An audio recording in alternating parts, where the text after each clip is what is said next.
down soft, turn the key and cooler on. Push the pause for relief.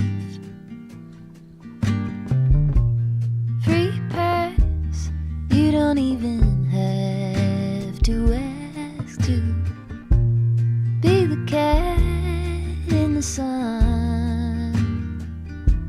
Someday I will see the whole deal through. Today I've got better things to do. Okay, to leave a little bit undone and be the cat in the sun.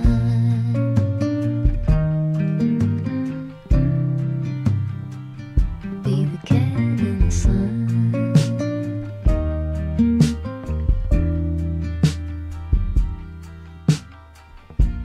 Set aside every empty spreadsheet line and loosen up on the grind. Simmer down, settle back and mess around. Be the cat in the sun. Someday I will see the whole deal through. Today I've got better things to do. Okay, to leave a little bit undone. Be the cat in the sun.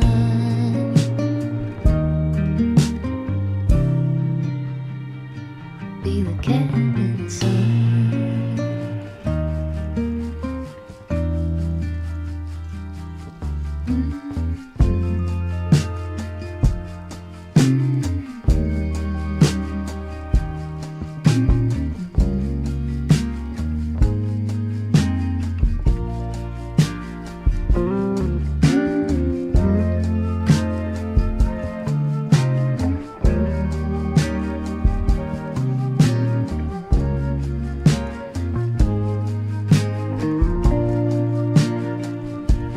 Stretch out,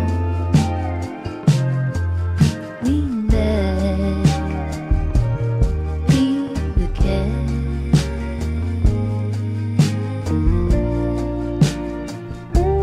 Stretch out, lean back, be the cat.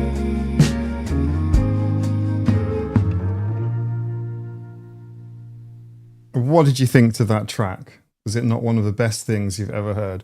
It's by Kylie Daly, who wrote the Golden Things intro music. Same artist, different song. Thank you very much for posting it in the Discord. I had no idea that she wrote such a banger for, well, she's just straight such a banger, right? It's worth a listen on Spotify. I'm pretty confident that she's on YouTube as well, and it's great. Read the lyrics, listen to music. She's got another one called Summer Love, I think, which is actually probably one of her main tracks. But yeah, Be the Cat is like, I don't think she knows me, but she wrote the song for this stream. Couldn't be better. Couldn't be better. How is everyone? And thanks for waiting, by the way. I'm so tired. I can't begin to tell you how exhausted I am.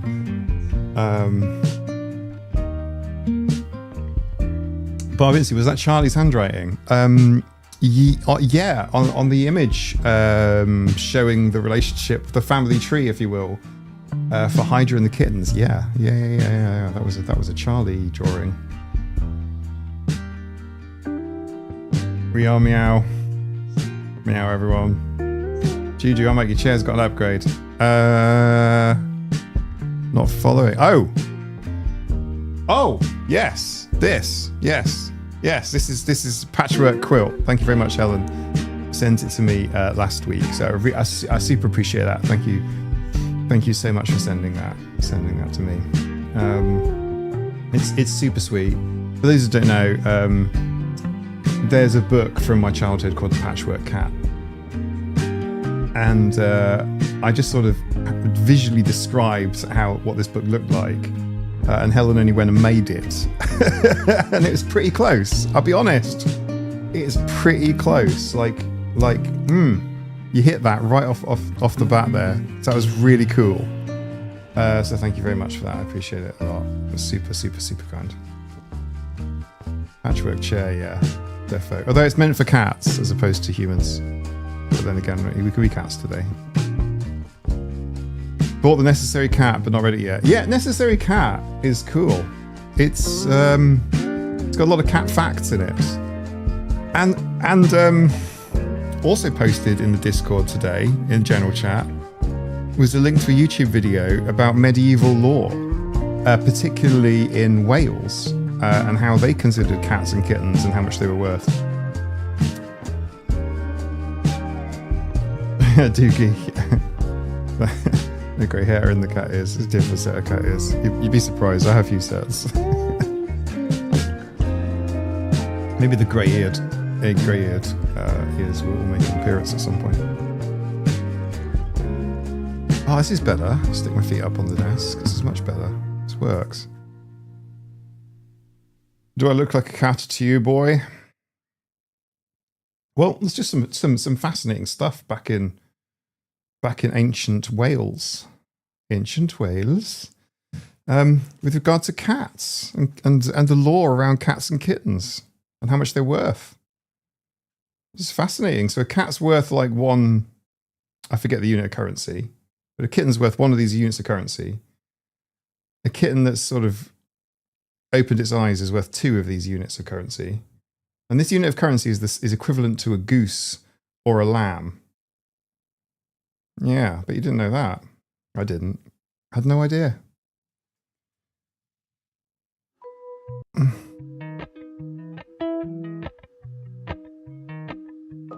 I saw a book titled How to Talk to Your Cat About Gun Safety. That's funny.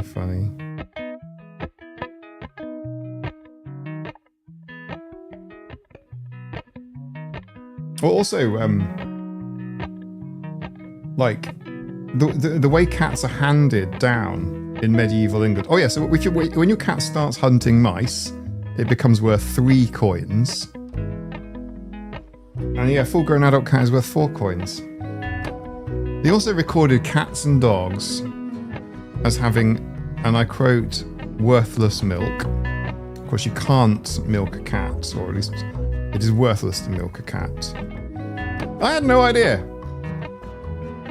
Red Gen, you receive games people play, signed. Amazing. I mean, the author's dead, so it wasn't signed by the author. It's a brand new book. Hey, you're welcome. You got a bonus Saber print in there as well. I thought it was cool. Thank you for waiting so long. I'm sorry, I'm useless at going to the post office, number one. I am really bad at going to the post office. And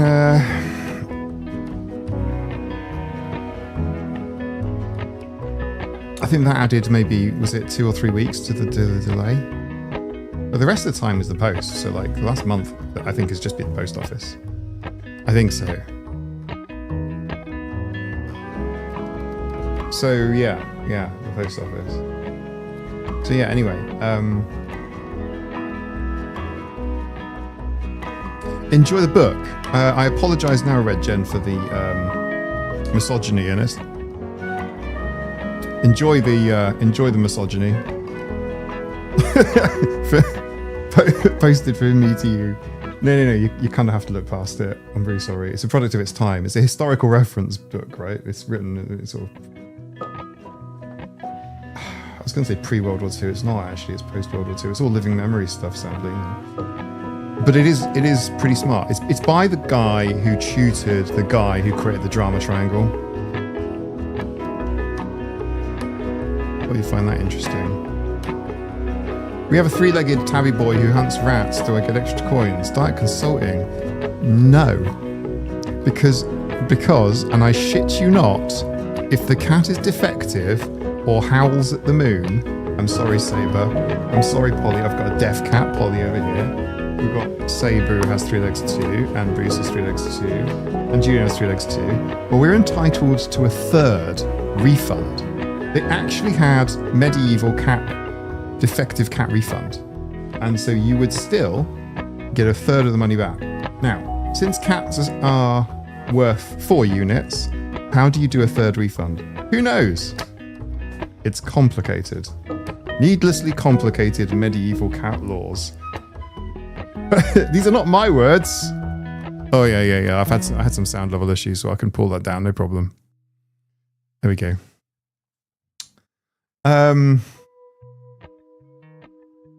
So yeah. Anyway, I figure you'd enjoy some cat some cat facts. It's a good YouTube video, and I can't remember what it was called. Sorry, but you could probably Google it. And for everyone else, you can hop into Discord and see the video posted in there by one of our new members. So thank you very much for that. That was a real head scratcher earlier today. I was listening to that. I want to say your stream quality is excellent. You says we're great. Hey, thank you so much for that. I appreciate it. It's a lot of suffering. I've had to change out some cables. Weirdly, my camera was connecting over USB 2 as opposed to USB 3. And that's fine. USB 2 actually works, except obviously there was some other issue because it kept cutting out after like 10 seconds. So I had to actually redo that. I had to reconnect everything. So I've got like half connected cables all over the place right now.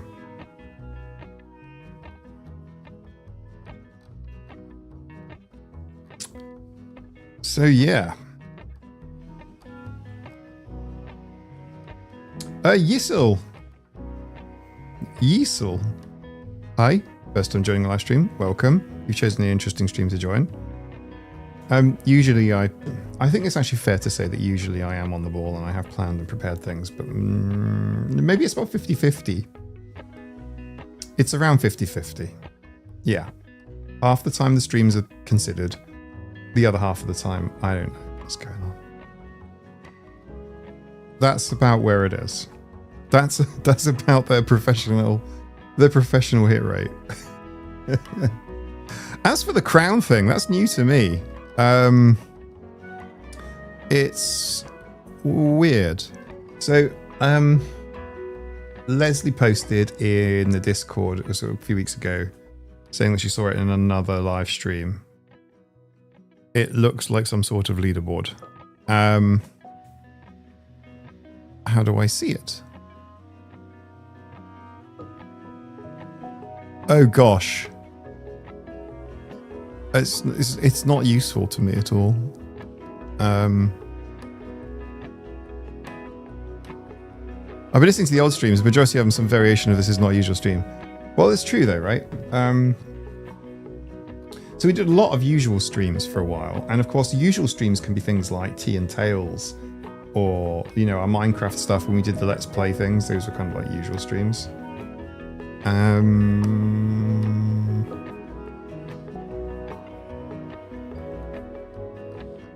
TJ needs to pay the 1/3, the coin crown thing, whatever it is. It's because we're Hydra's favourites. I've noticed crowns everywhere this week and last. It's some YouTube thing. They keep changing stuff. But can they deal with spammers and scammers? No. No, YouTubers seem to really struggle with that. But they're really good at introducing new features that no one wants. So, I mean, it always makes me nervous because obviously, it's quite an important platform, and it's like, oh, please don't ruin it. But I guess I'd have to go quite a long way to ruin it, regardless. Mike, no technical difficulties today. Yes, Scott, that's why we started 15 minutes later. I actually scheduled it 50 minutes later because I've only just scheduled it like just this moment. So no one will have had any notification really of this stream. Well, you would have had notification of the stream, but like, yeah, minutes, not hours.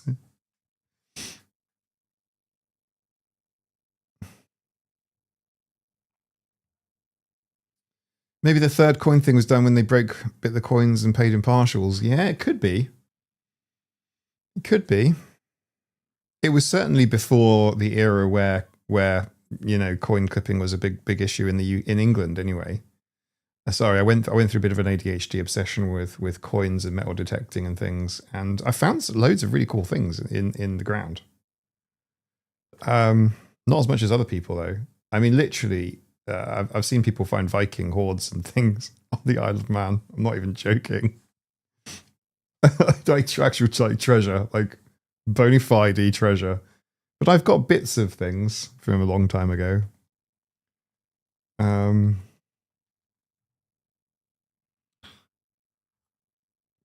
I'll change that strawberry hotcake. I'll fix it for you. Mike looks so fucking tired. Yissel. Got a date with a neurotypical tomorrow. Oh, wow. Okay. Maybe any advice for dating? Maybe video day if you've done one.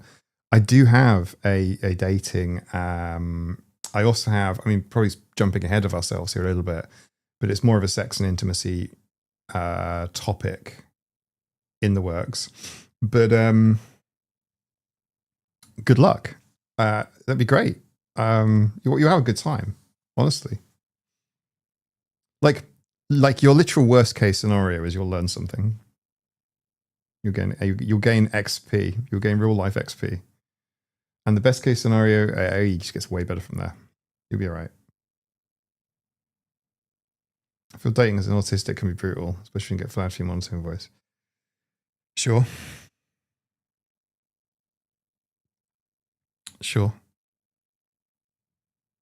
I mean, you've risen with the tism. I mean, I thought we were all just quirky, you know.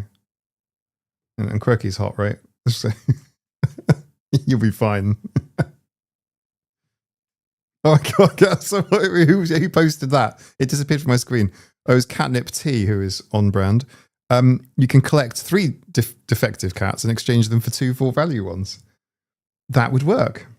That is compatible with medieval Wales. I mean, we're talking quite early medieval period. Some of the first original codified laws. That would work. Yes, you could exchange them. Saber and Bruce. No. I'd need Saber, Bruce, and Julian, and then I could get like 2 non-defective, quote unquote, defective is tongue in cheek.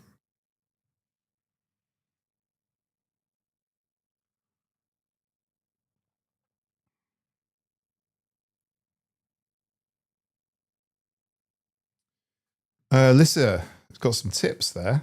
Quite a good bit of good tip there. They tell a story, you pause, then use one sentence with the words you and I in it before telling an adjacent story. It's actually a really good tip.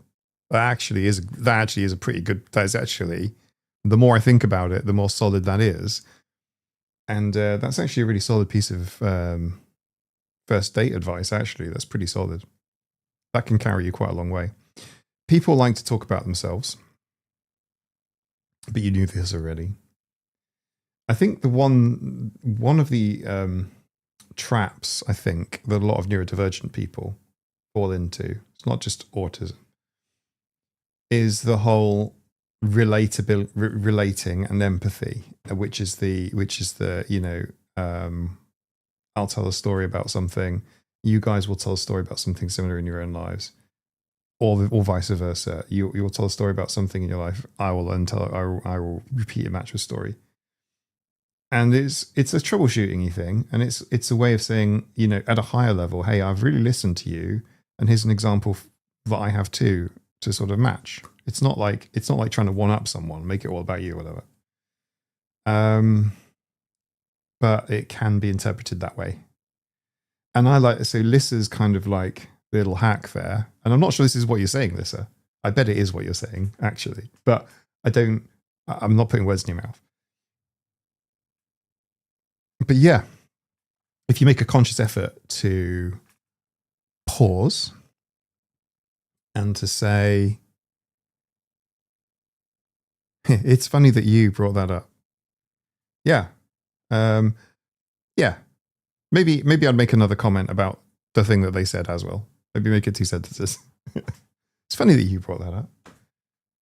Yeah.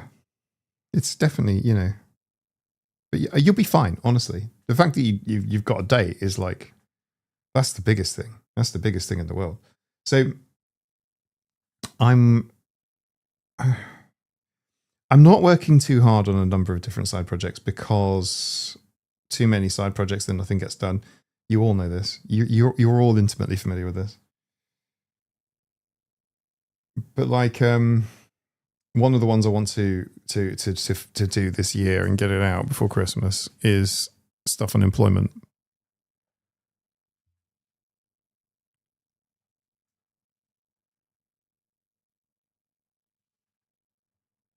Okay, I think this is still working, but I got a problem here.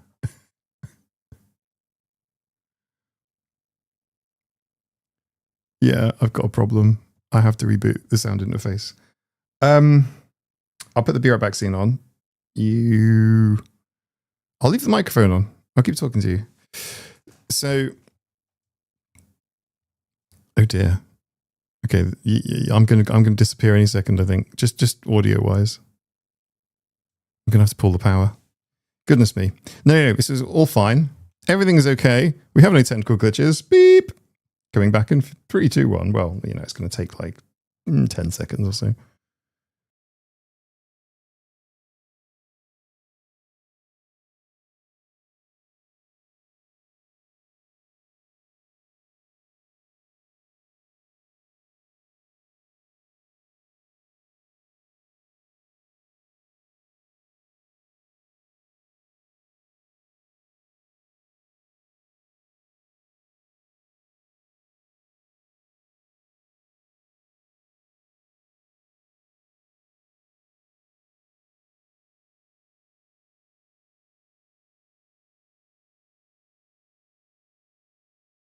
I think we're back. Yeah, there we go.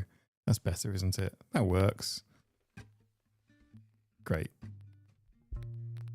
Super.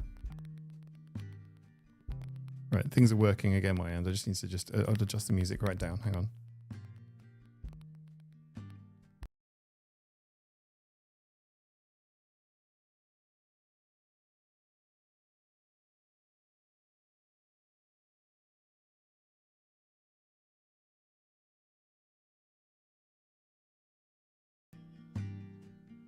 I'm having technical problems today. But anyway, I think we're good. I think we're back online, sort of. Audio's crackly. Oh, come on, man. Don't do the crackly thing again. We should be okay. Hello, everyone. Right, okay. So things should be okay and kind of working, sort of. Let me shut that down. No, Mike is very tired.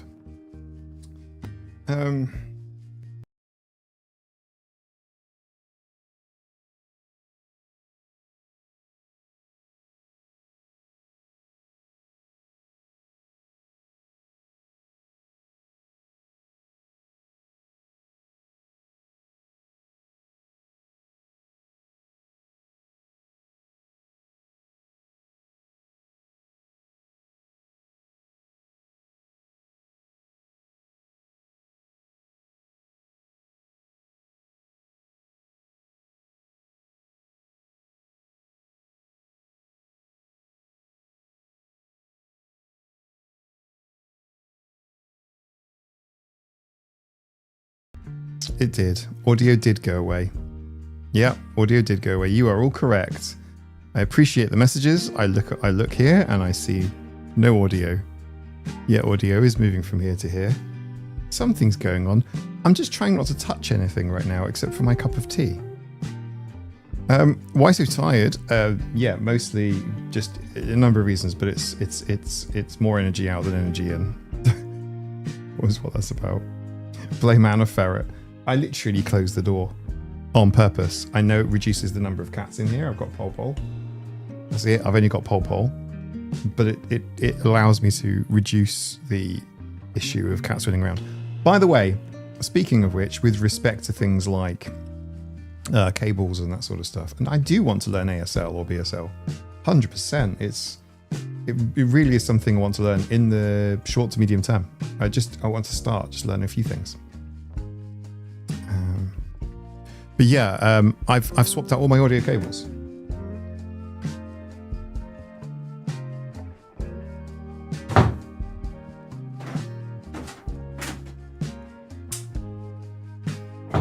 These are my old audio cables.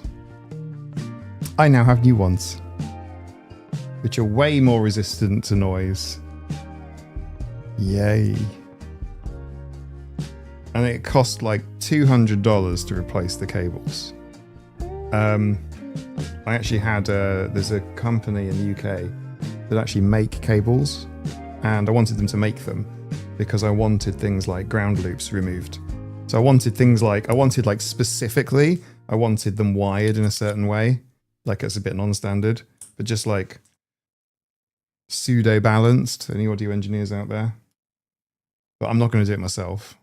Technically, I could do it myself, but oh, come on. How are we going to get done? I feel like I'm failing at a million things. It was much easier to invest and just get the cable done, which means they're done. And now I have those cables forever now. The cables will outlive me. Oh man, it's the boots thing, isn't it? Anyone know about the boots economic theory? Which is that I'm going to bastardize this, but basically the idea is that goes back to almost like Victorian England. And it's that wealthy people, of which I am not, but wealthy people, buy one set of boots. And then whenever they get worn, they get like holes in them, they can be patched. When the soles run out, literally because the soles used to be much softer back then, and just like, used to have like shoe mongers, and Crichton from Red Dwarf, he used to be a shoe maker. You just get new soles fitted. My mum had a pair of boots that she really liked, and she used to get sort of resold. And it was literally Vimes boots. Yes, Vimes boots, yes. And like, it would cost her like, oh, we're talking a few pounds to get new boots. They would literally, so my mum would have like the best shoes ever. And you know, she'd never have to like get new ones and wear them in or whatever. She just had boots for like decades. And then, obviously everyone else who's buying shoes is replacing them regularly. Wow. You would say done is better than perfect. That makes personally. Yep. So yeah, I just think I'm just thinking we don't have a shoemonger anymore. Like there's no shoemongers. Like we kind of disappeared. There's a really funny VLDL sketch. Most of you, I don't think, are going to get this, but there's a funny comedy. You will know this, but like it's a really weird little thing they did. Viva la Dirt League did a sketch where the sort of the tech shop that they all work in. Some old lady comes in to try and redeem a voucher for some free shoe cobbling or whatever, and they're like, no, it's a tech store. But yeah, we have a Timpsons. Yeah. Do Timpsons do shoes? I just think about like, I'm a bit. The Key Cutters resole shoes. Do they? Do they? Oh, that's amazing. It's cool. Timpsons also employ people with criminal records as well, which is great because a lot of people won't give them the chance, and that's brilliant. By shoemonger, do you mean someone who sells shoes? Oh no, I meant repairs shoes, isn't like a cobbler. Shoes, watches, and keys, random combo. Yeah. Yeah. That is weird.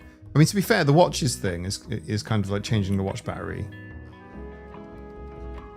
Yeah. In fact, you can get keys cut in Tesco's now. Timpsons actually have a machine which actually can cut keys for you. And they actually sell this like, self-serve key cutting thing. That's a bit sad though, isn't it?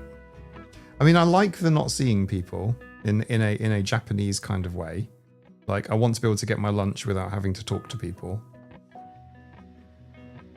That's one of the reasons why, like fast food places with the touchscreens. That's kind of, or an app, that kind of is quite good because you don't have to like order anything from someone. But, oh, hey, Johnson. But, sorry, we're just reminiscing about shoe soling for some reason. Oh, that's right. Yeah, the cables. Sorry. Yeah, cables. Anyway, whatever. Cables. Yeah. Anyway, I can't remember how much those cables cost me. And I guess they're fine, but not. But it makes a big difference when somebody that knows what they're doing just crafts it. And I sort of emailed this engineer the specification of the cables that I wanted. And he even like checked and was like, are you sure? I think you made a mistake on just this line. And I'm like, holy crap. Yes, I have. Thank you so much for checking. Oh, you're brilliant. And they're like, no problem. And then he sent me the cables. And the cables are working. So yay. Skilled work, skilled labor. There's a job for a good autist, by the way. Make audio cables for people. There's a lot in there. Make audio cables for people. Yeah, go work at an audio cable shop where people choose the cable and the solder and the plugs and all this sort of stuff, and then just do that. That actually feels to me like a nice job. Bell, trauma, i.e. capitalism. Where did that come from? And by the way, yeah, capitalism is obviously shit. Innumerate issues with it. Well, I say it is shit. It's like, oh, well, it's a mixed bag, but it's very lopsided. TJ, I've had to make audio cables and hated it. Bespoke cables, yeah. I can't remember the shop I used. I forget what it was called. I'm gonna say, and it probably isn't this, I think was it designer cable or something? Cable. Yeah, cable in the name. They're not sponsored. Hashtag not sponsored. Although hashtag might have a sponsor. Hashtag might have a sponsor soon. I'm going to donate all of the money to charity. Chosen by you guys. Well, specifically, those of you that are in the Discord. You can choose. But it's yeah, just negotiating at the minute, trying to negotiate some stuff in the agreement. Might have a sponsor, yeah. First ever sponsor from my very short list of potentials. They reached out to me, and I'm like, holy crap, this is going to be cool. But yeah, like I say, 100% the money. Oh, I look awful like this. I look like the He Who Has No Life character from South Park. Thing. Wow. Like this, you can see up my nose. Oh, excuse me. I was actually looking for almost like there are two requirements. LGBTQ friendly.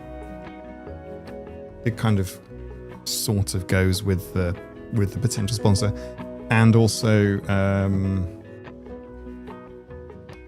yeah, an autism charity would be quite nice, I think. I feel like because obviously I do shit on Autism Speaks a fair bit. I do shit on Autism Speaks quite a bit, and I also don't believe I'm being unfair. I think I'm being very, very fair in my criticism of Autism Speaks. Because I think I know what criteria I would have for me not to shit on Autism Speaks. And I think the criteria is pretty fair. when we've exchanged agreements, then I probably could reveal it then. Yeah.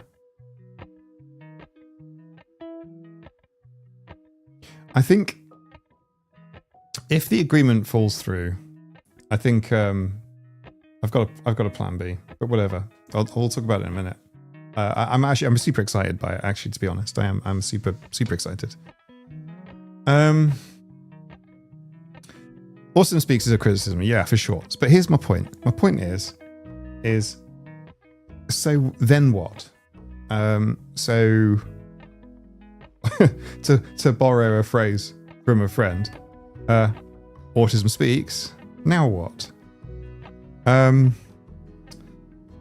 Which that was bad. But where do we go from here? Who is worth supporting? Who is worth encouraging?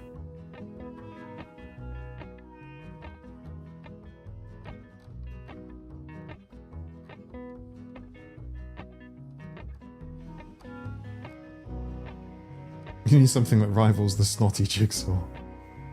Yeah. But yeah, I mean, hopefully sponsor works out. I'm just opening my email. I'm just opening my email. If you're watching this, email me. Oh, welcome to the Tosca-cats. You know who you are.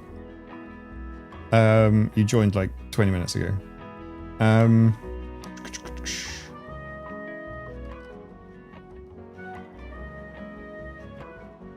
Downloading 77 new messages. I think we do that. I'm not doing 77 new messages. It took me an hour and a half to write an email the other day. And as soon as I sent it, 6 more came in. But not like fun ones, not like nice ones. Like, hey, I hope things are going well, or you know, just nice things. Whatever. I don't know, just nice things. It's all demands, right? Like big demands. Jensen, good question. My wife and I are currently investigating ADHD autism challenges in the UK with a view to potential jobs. It'd be nice to know who to avoid. Yeah, for sure. I don't even know what more to say. National Autistic Society do seem good. They've had a crisis. They've had drama in the past. They haven't managed, they haven't managed to escape, but they're not a terrible charity. It's not like Autism Speaks by any means.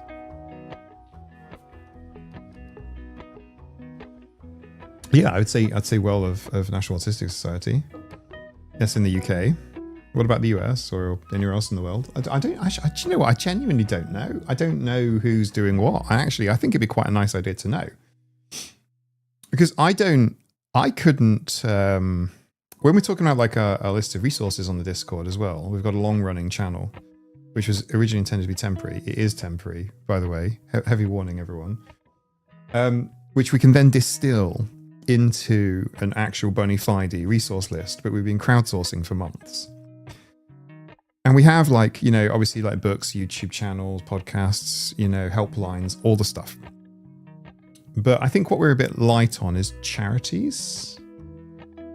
Third sector organizations other than crisis helplines and things. But more if you take one step down from those that are operating crisis stuff. The only reason is the crisis stuff requires heavy staff salaries, which is not a problem, obviously. It is a problem for them, but that's just where their organization's focused. If you're doing crisis support, you do crisis support, you don't do anything else. So it's not like you could go there for signposting or whatever. Generally, I'm speaking very generally. Because I don't know who's out there. What are they doing? I keep running into issues with them not being very clear on their use of ABA. Who, Red Gen? Just in general? Oh, okay. I've been trying to find autism ADHD charities that are hiring experienced data engineers and analysts, and it's still going. Yeah. I think it probably is.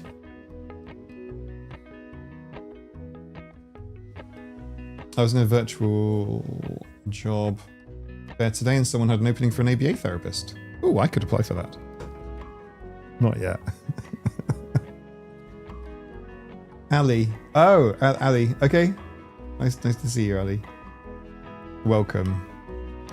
So yeah, I just, it's not a surprise to say that I have spent the last 7 months, researching ABA, mostly intensively. I'm not going to say it's not been all the time. It's not been full time. There have been full time days, but it's not been like all I've done. And I'm still kind of struggling on one point, which is everybody acknowledges, and it doesn't matter who you are, you can literally be BCAB. You can literally be very senior at BACB, and you don't know. And you can be a single mom with 8 kids, and you've got the internet, and you've got 20 seconds to pick a place. Everyone in between. No one knows how to. It's not an ABA conversation. It's just no one knows how to tell the difference between good ABA and bad ABA. There is no litmus test. There is no, all right, avoid them. Okay, right, they're suspect. I would say anything that Autism Speaks recommends is suspect because it's Autism Speaks. For no other reason than, okay, Autism Speaks is suspect and suspicious. I feel like Autism Speaks involvement with Sesame Street, for example, is not going to be a good thing. It's better they had no involvement than they had involvement with them. That's my opinion. You look especially half Asian-y today. Thank you, Zoom. Which half? It's the colour of the lights, man. I don't know what to tell you. They thought I had jaundice when I was born. Turns out I was just half Asian. This is true. Oh, there we go. I think that makes me look more Asian. I don't know. I mean, I'm just trying to. I don't.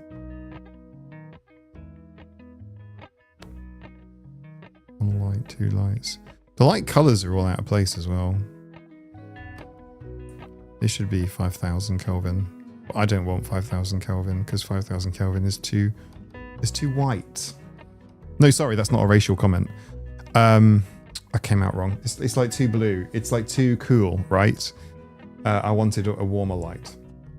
That came out really bad. Which half? The left half, the left ear perhaps. Indeed. Autism Speaks, non-spectrum, both times. Yeah, the bottom half. I don't blame anyone with respect to Abby and David for going on Sesame Street or whatever, or taking whatever opportunities that they can. I don't really blame them for Autism Speaks and things. Obviously, the higher your profile, the more likely Autism Speaks are going to want. Glaring white light at a hospital, yeah. Yeah. I'd need primary source testimonials of previous ABA participants if anyone's interested. Yes, Elisa. Yeah. And it wouldn't just be testimonials. I would have to ask questions like, did anybody touch you? That's a question I would want to know. Do you touch people? I mean, clearly you touch people if they're running towards a train line and there's a speeding train coming, or they're going to jump onto the tube tracks in the London, underground, or other cities are also available. You would grab someone and prevent that from happening. You would assist somebody in an assistive way. You wouldn't put your hand on their arse or whatever, and that's not where I'm insinuating.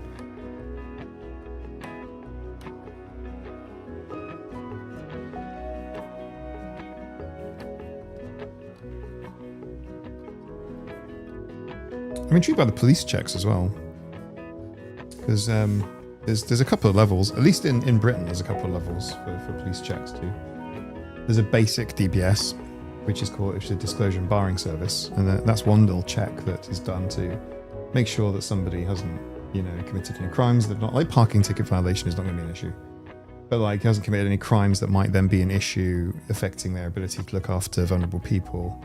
like children. But then there's also an enhanced DBS, which looks into a bit more detail there. And has to be renewed regularly. And I'm not entirely sure how that's done in the US, whether you have the multiple levels. Indeed, whether or not it's renewed. I'm disturbed by video of people touching children, autistic children. You know, when they're stimming or whatever, just like making them sit still and stuff, and putting their hands on their laps and stuff. Like, you can demonstrate that to a child, but you shouldn't be touching them. And the reason I say that is because, well, I'm speaking as an autistic person. Sometimes you just don't want to be touched. So there you go. Anyway, spinning around. Good things, positive things, happy positive thoughts. What happy positive charities do we have around the world that are worthy of support and shouting out? Because I don't know, because I've focused on the negative, the big bad in the room, the big elephant, the big ugly puzzle piece. Take care, Elisa. Elisa. Yeah, no tea. I'm going to need a new cup of tea soon. Sometimes the mic doesn't read the chat as much as I thought. What do you mean? What are you trying to say? I think it's a straight up bite if someone wanted to show me his ABA therapy. I was a very assertive child once you annoyed me. Still am, just not a child. Yeah. Oh, Society of Protection of Animals. Yeah, that's a really obvious one, Thornbury's. I can think of a few SPCAs in various places around the world. I'm reasonably up to date on that. A few years out of it, but I'm still reasonably up to date. I used to do fundraising for cats protection, and they're great. Well, on the whole, they're mostly great. Cats protection went through a period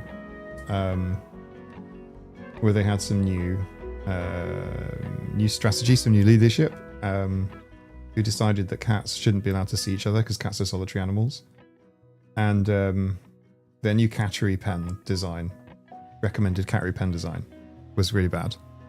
It involved like having like prison doors for cats, so they can't see each other cats because it would stress them out, apparently. And it's really interesting how organizations culturally can change because of, well, effectively one person. How much power people can wield sometimes. I find that fascinating. I just find that absolutely, utterly fascinating.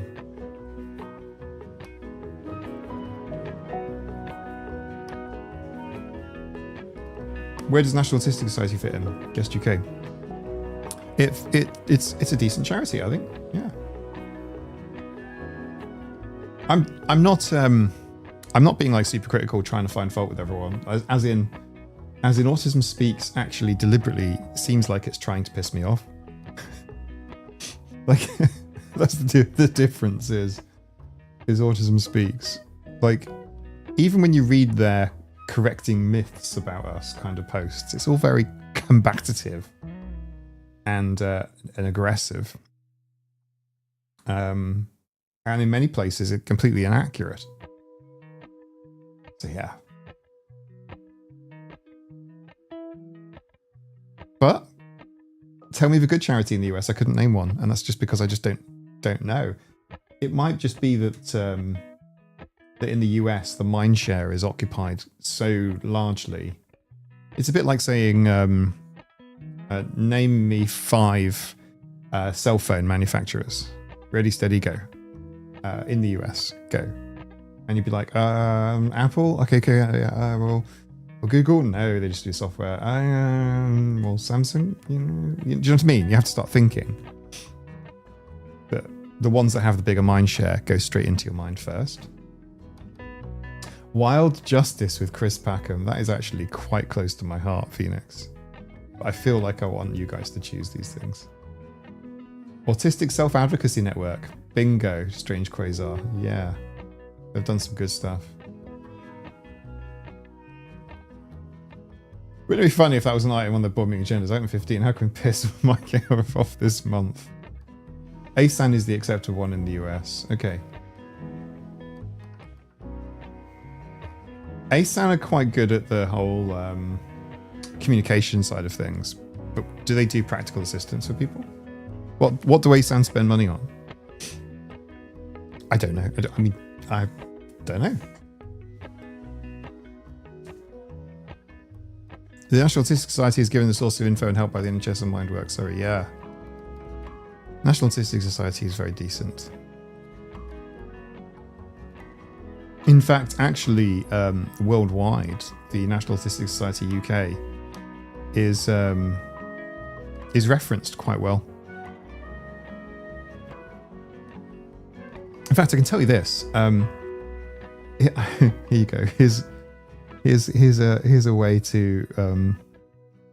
Here's one of my tricks in assessing academic literature on autism rapidly.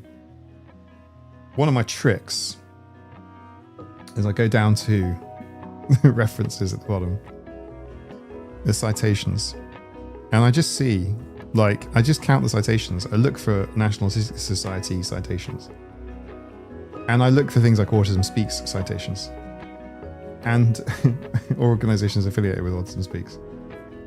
And it's really interesting because you'll find some really good, well-balanced stuff. I mean, take Simon Baron-Cohen, for example. Really well referenced, really well cited papers, quite wide. But then you'll read a lot more of the super pathological stuff, and they'll only be citing other super pathological organizations.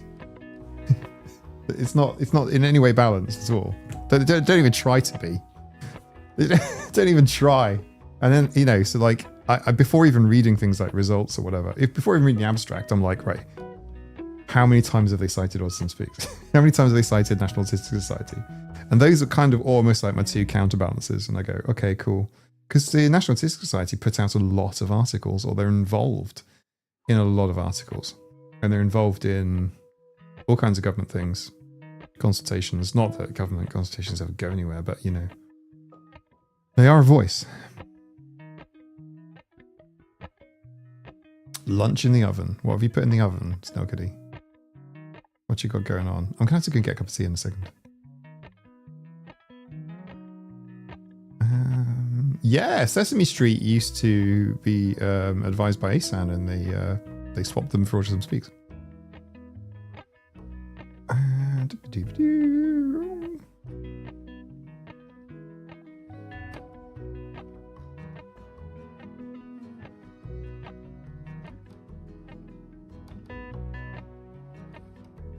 I'm reading. Okay, I can only read the chat so far up here because I've got a special little window which is big enough for me to actually read without having to squint. But I can't scroll that. It's only 1,000 pixels high, so I have to go over here and now read the chat because I've got my window here, and I need that up because if I don't have it up, I can't see when stuff breaks.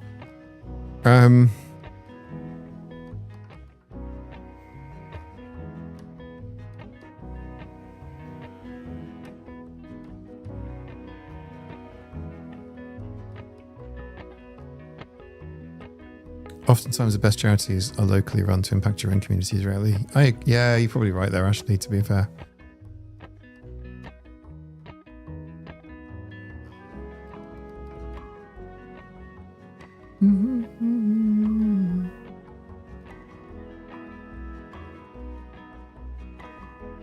I'm waiting on a grocery delivery so I can make tacos.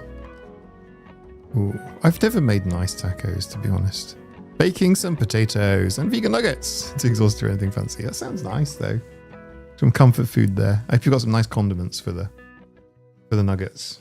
And what are you going to put on your potatoes? Just butter, or are you going to do cheese or beans? I know beans is very much a UK thing, but baked beans on a baked potato, that's kind of nice. And it's actually quite a balanced food, actually, nutritionally. I'm not a nutritionist, but it's actually quite well. The macros are there. You've got a baked potato and a whole load of beans.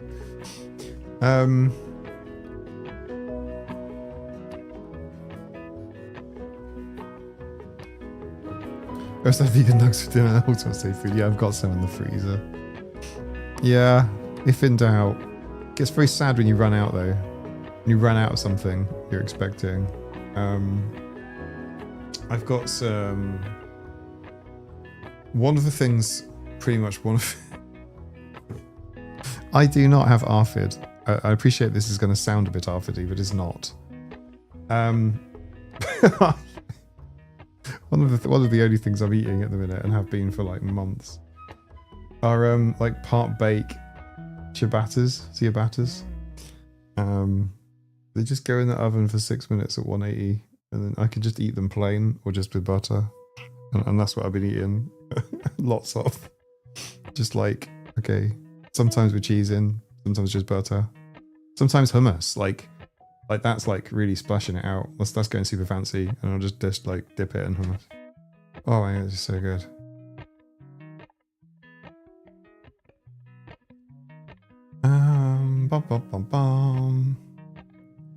Conversation about Discord. What have I missed? It is $4 US a month. Yeah, or more if you want. Like, like more helps. No, seriously, don't. Just do what you guys want to do. It's fine. There is Patreon content going up pretty soon. There's actually 4 things going live on Patreon pretty much at the same time, and I do feel I'm a bit nervous about spamming everyone because Patreon's email notifications and the option I have when I post something on Patreon is, do you want to notify people or not? And it's like, well, I don't want to post it and not notify people because no one will know it's there. So yeah, what's going to happen then is everyone's going to get like an email because there's going to be a poll, a content poll. Then there's the really funny Love on the Spectrum intros that I was going to film last night, but I said, hey guys, I'm going to do this. And it only seemed fair that people got a notification to let them know, like, if they want to do it. And I don't know, there's like 26, maybe even 30 intros now for me to record, which I'll put some funny stock imagery over. It is going to be fun. I'm actually looking forward to doing that. It's going to be great. I haven't recorded that bit yet. And then obviously all my notes from the Love on the Spectrum. On the Love on the Spectrum episode, yeah, a mind map from that, which some of you might find interesting. There's more stuff on that than made it into the video, of course. In fact, we never went through the reviews. I never went through all the IMDb stuff.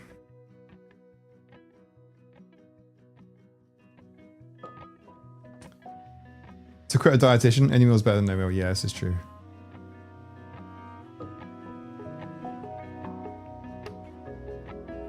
Bum, bum, bum, bum. I think we should have sponsor a friend option. There is actually on Patreon. You can actually do gift subscriptions for people. You can actually do it, and some have. Around Christmas time, there were a few gift subscriptions.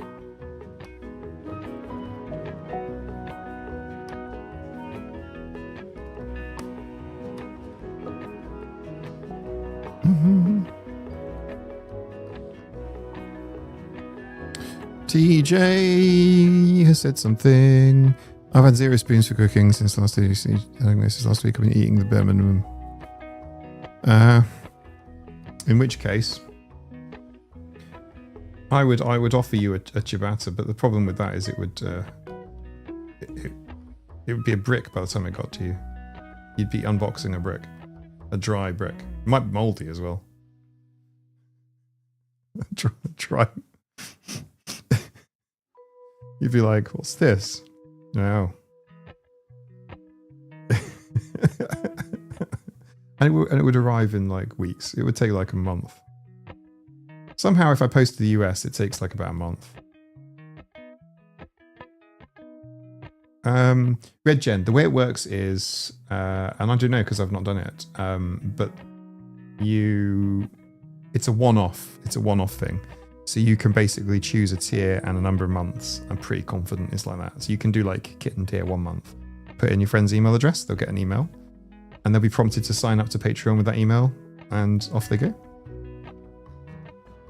That's it. No further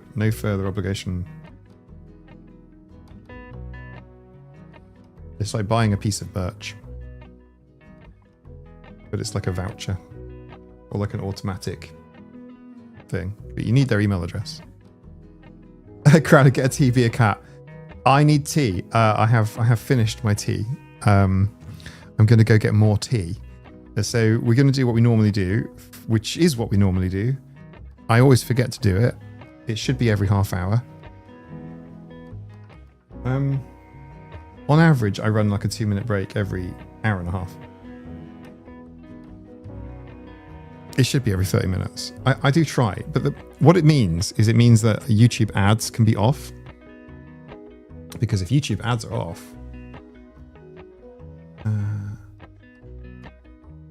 is it like the honor system? Because you could potentially join Discord for a link and stop subscribing. Yeah, what would happen is Patreon manage everything. Patreon manages the lot. So I've got 3 tiers: the kitten tier, cat tier, and tiger tier. You can literally change tier at any time. It doesn't involve me at all. I'm literally not involved in any of the process, and it's literally just you. There's no email that goes, "Hey, this person is no longer supporting you." It just you can cancel at any point. It's totally cool. But it's managed entirely by Patreon. So what would happen is you'd still be in the Discord server, but you wouldn't be able to access any of the channels except for there is one new channel that opens up for you, which is like the "I'm sorry you've gone" channel. That's how it works. But yeah, Patreon manage everything. Patreon just does it. There's a Patreon bot, and it just manages everything. Bum, bum, bum, bum. There is never any need to actually leave the Discord, but it's up to you. 2-minute break. I'm going to press the 2-minute button. Whoop. Let's do the be a cat in the sun again. Because, 2 minutes. I'm just going to boil the kettle. It's a possibility it might overrun. I don't think so. I'll just put a small amount of water in.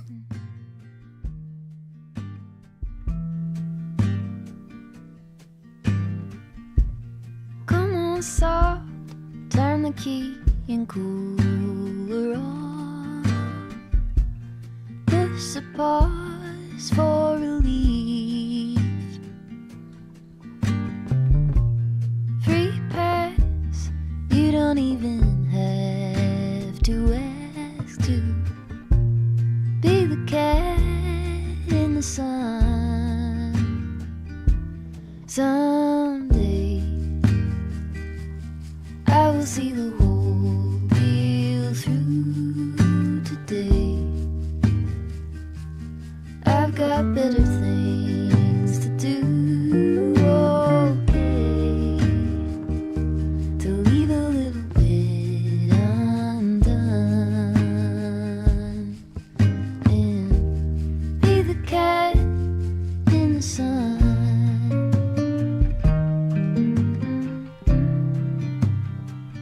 Be the cat in the sun.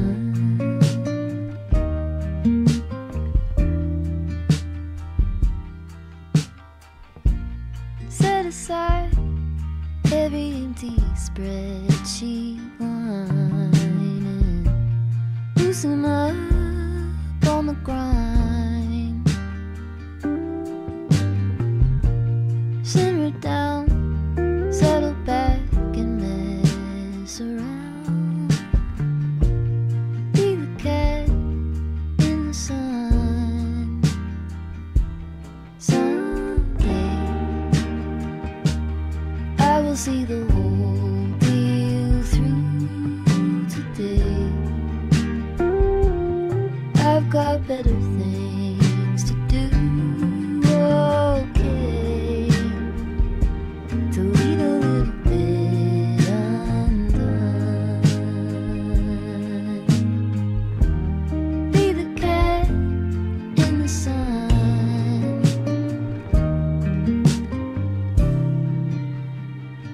Be the cat in the sun.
I was once told by a 6-year-old cousin that cats are solar powered. That's why they rely on the sun to recharge their batteries. Yes, they are thermal engines. And they do. They'll find a sunny spot. They don't even need to be outside. It's not even necessary. They'll just find a nice warm bit and just move across with it as they go, you know? Like just you could time lapse a cat and watch it just move across the ground.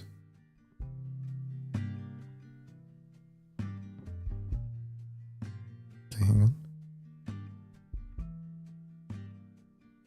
Right. It does sound like I'm the walrus. It absolutely does. Your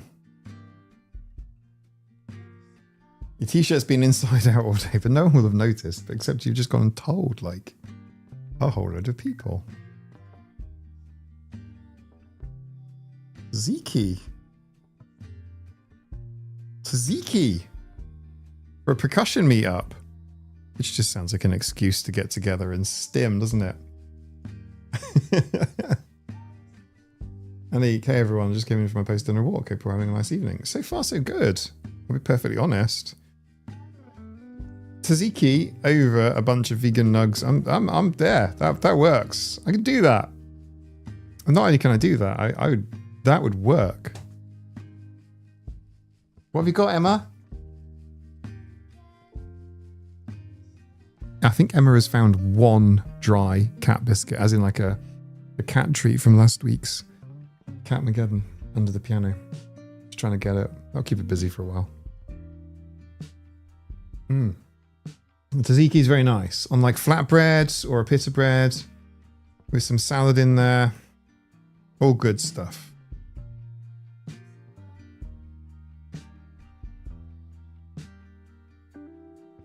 I just changed my hand up for more privacy too. Yeah, always be careful of privacy. We should probably have a conversation about oversharing, because you can allow me to overshare for everyone if you like. I will just abuse myself with respect. That sounded bad, didn't it? I will you know, just okay, let me just rewind. Let me just pretend that never happened. Oh, I need to clap for the audio for waveform. That's fine. And then editing mic later on can cut that out. Oh, except you can't because it's live. Shit. Earl Grey is okay. I could do an Earl Grey. Crowley after Crowley from Bad Omens, Good Omens. Is it Bad Omens or Good Omens? It's got the word omens in it. Definitely has. And it also has in it, at one point, it's got Gale, the Wizard of Waterdeep, is in that series. There you go. So if this ever comes up on Who Wants to Be a Millionaire and any of you are ever... Good Omens. There we go. Brilliant. There'll be a spin-off called Bad Omens, I'm sure, at some point. Just they've set that up right from the beginning. Plain yogurt, cucumbers, dill. I have some dried dill tips. You can get that in the supermarket.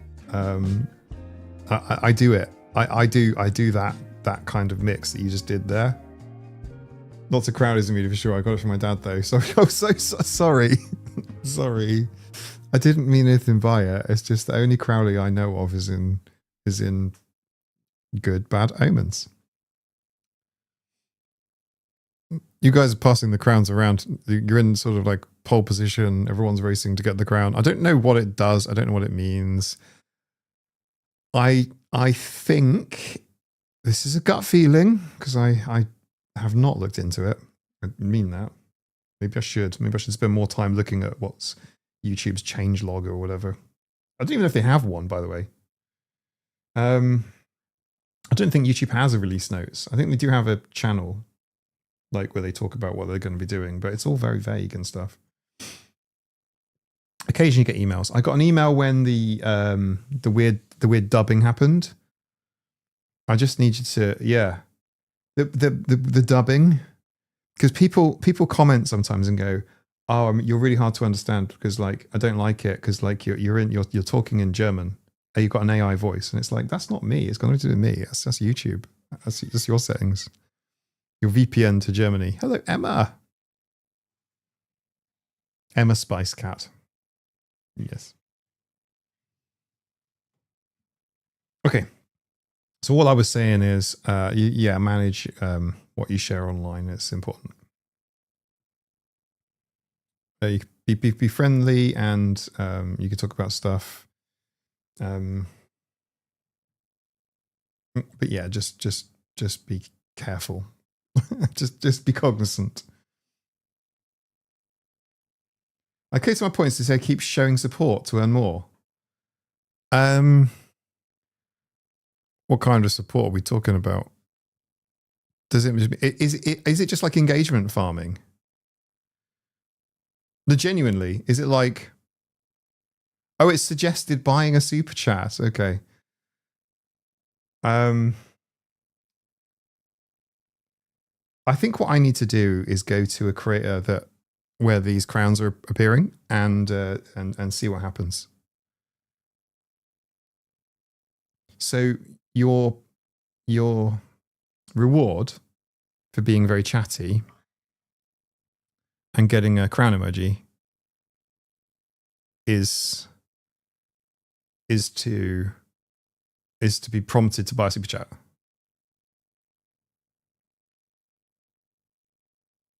I'm just trying to figure out what YouTube's doing. You can switch it off mic somewhere in your channel settings. Then it will be turned off. But trust me, it wasn't on the YouTube live stream setting page. At least not that I saw.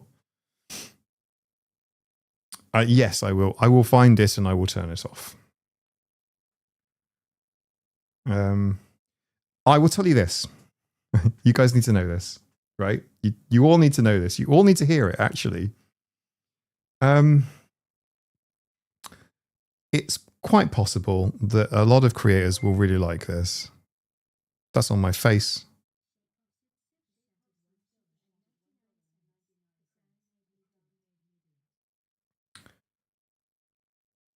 Thank you, Soup.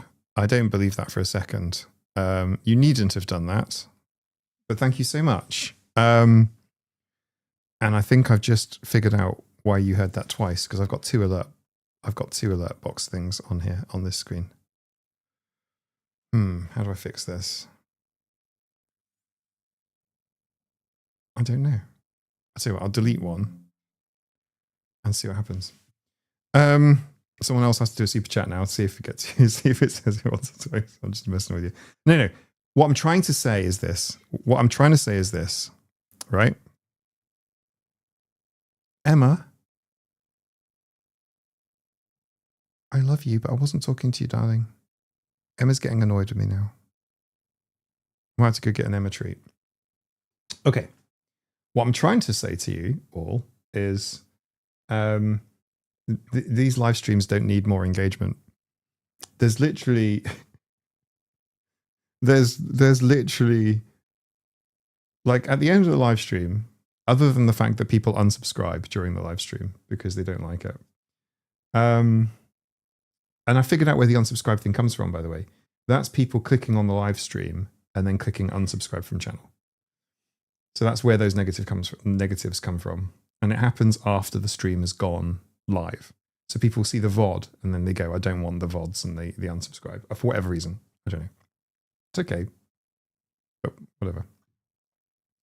No, the channel has plenty of engagement. Like it's not like when I say plenty of engagement, it's got like 100x more engagement than like it even needs to like it gets thousands of messages. Like in like an average stream, you guys will send like 2,000 messages. Did you know that? Are you aware of that?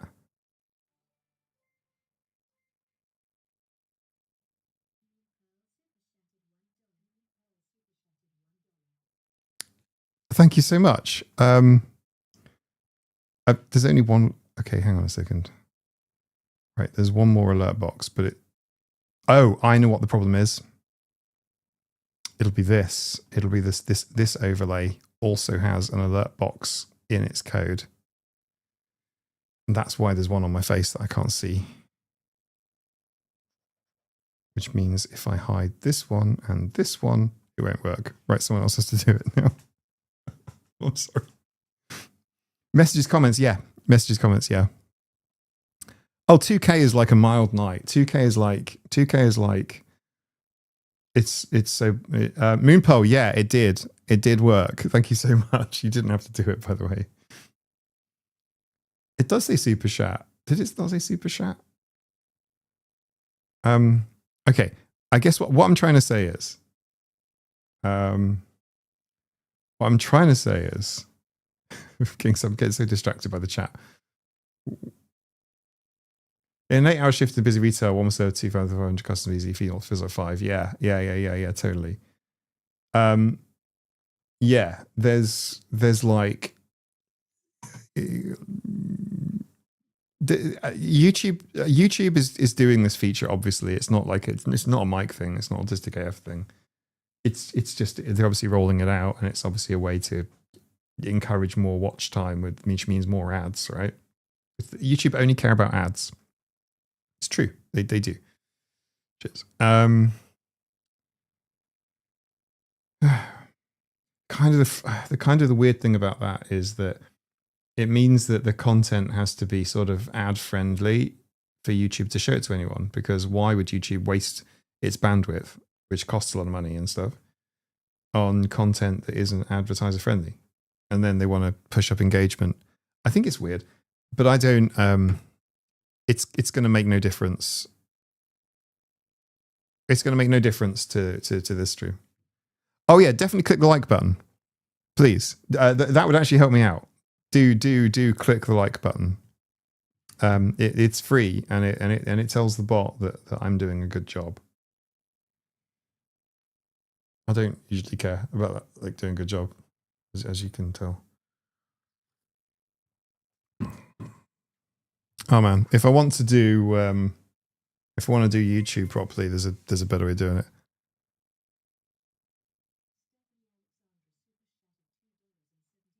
It just said super shattered.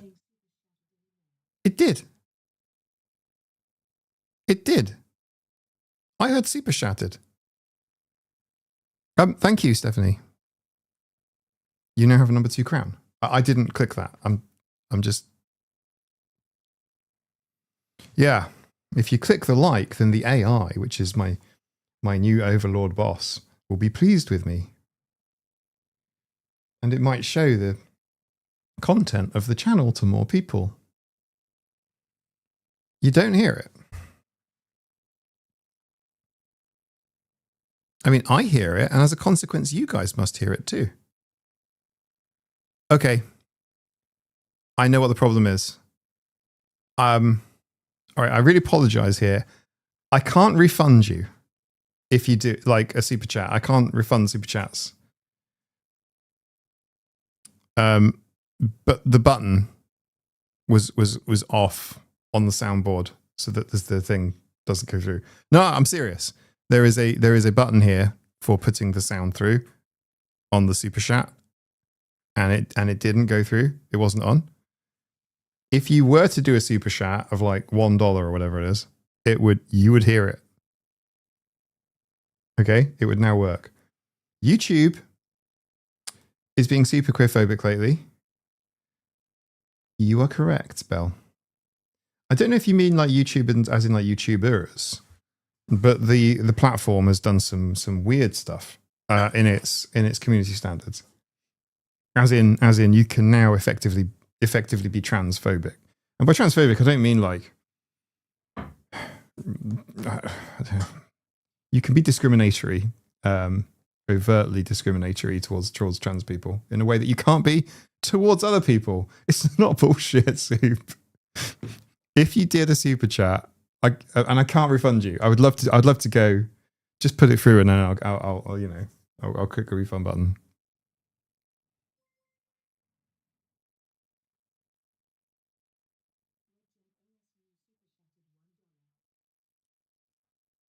Yes, you heard it. You must have heard it because I didn't have the button on before and I did now.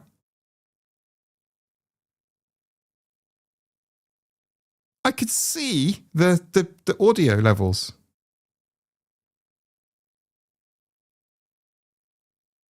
Oh my goodness.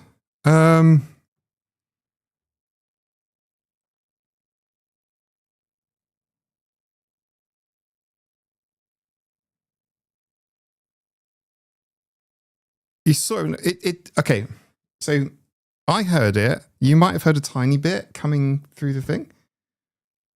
But it was on the thing, and I could see the meters moving. I could see on YouTube the sound meters. I was quiet. I didn't say a word because I was just trying to see like about the audio, and it went shh. It's definitely not a cat scam. Okay. Ali Fair. Red Gen OSU super shattered US $1. Stephanie Alexandra super shattered £2.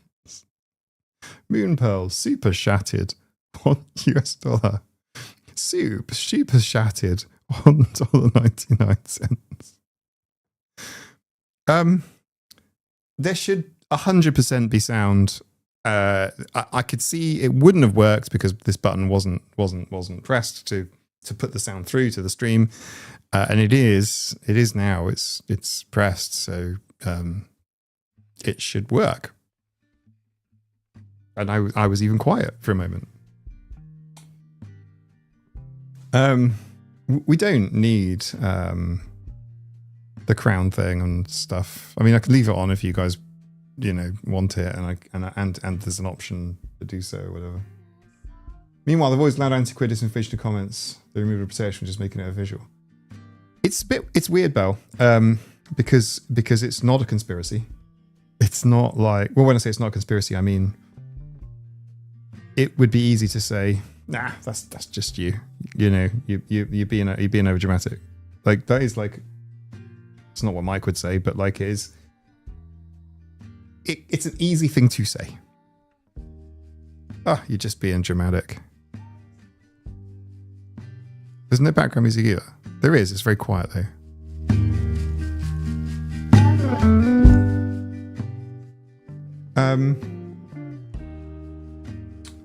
Yeah. So like, but they have actually genuinely, Scheukler. Mike has about 30 different shape of soup. Melissa J. Super Shattered $2. Shape of soup made me do it. Smile. I even pushed the slider all the way to the top. I can't push it any further. That must have come through. You must have heard that. I mean, it made the cats lift their heads up.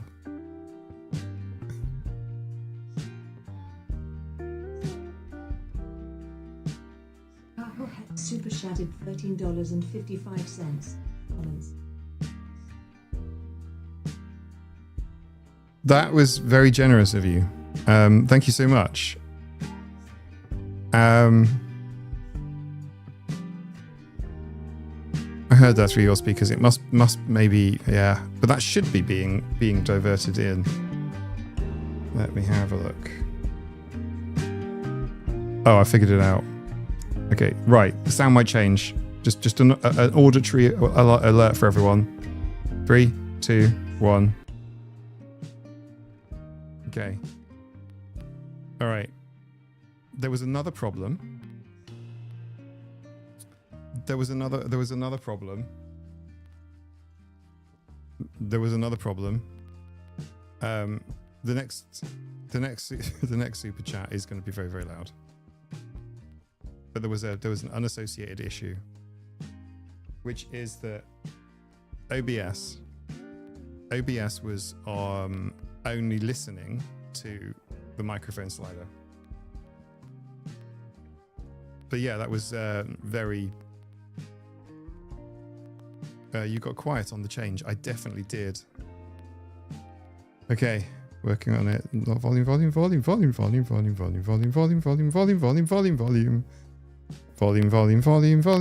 There you go.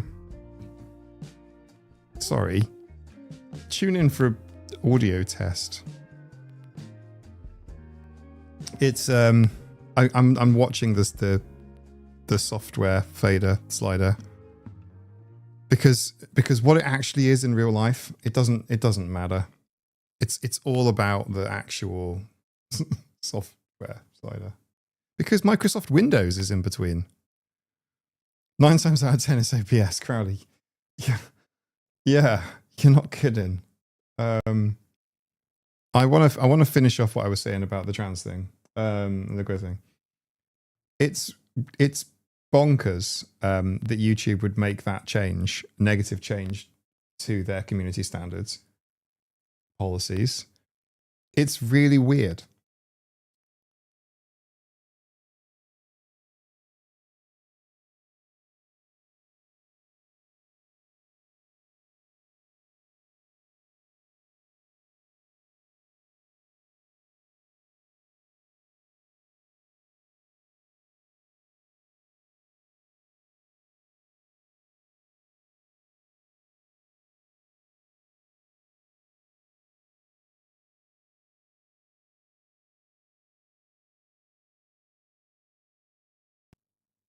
Testing. Okay. There's something strange going on. They're like super is. And like the only thing that's changed is that I put some music on here, which means something. There must be some sort of array overrun or something going on because I've just maxed it out. No, you can definitely hear me again now. Sorry, everybody. All I was saying was it's just really, really weird when you just sort of, kind of ring fence one group and then sort of remove them from your community guidelines. Phoenix Tolliman super chatted $2.71 to be a noisy and get it over with. I'm going to say that worked. Phoenix. That worked, right? Someone say.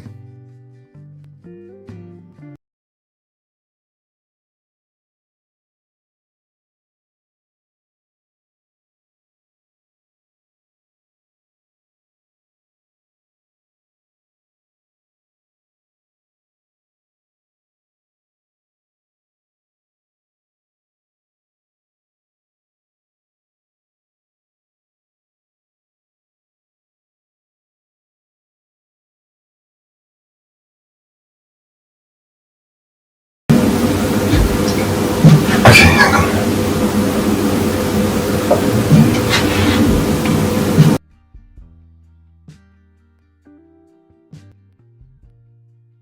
Okay. I don't know. It's OBS. It's literally OBS. Everything is fine here, but it's sorry everyone. Yeah, I saw this. I saw the static. I didn't hear the static. I apologize, but I saw the maxed out feed. I saw the maxed out audio level. You will have. I don't know what you were hearing, but it wouldn't have been very nice, because even the most melodious thing, whatever it is you were listening to, whatever it is that you heard, it would have not sounded very nice at that level. Whatever it was, just wouldn't have been very pleasant. Yeah, I don't know why. It's Windows. We got literally something between Windows and OBS is where the issue is. The sound of Autism Simulator. It sounds like a vacuum. Of course, that yeah, could be. Right, maybe I should stop talking about YouTube and changes that I don't like and changes to their community policy. No, I don't think I wouldn't stop talking about it. It is bad. It's not good.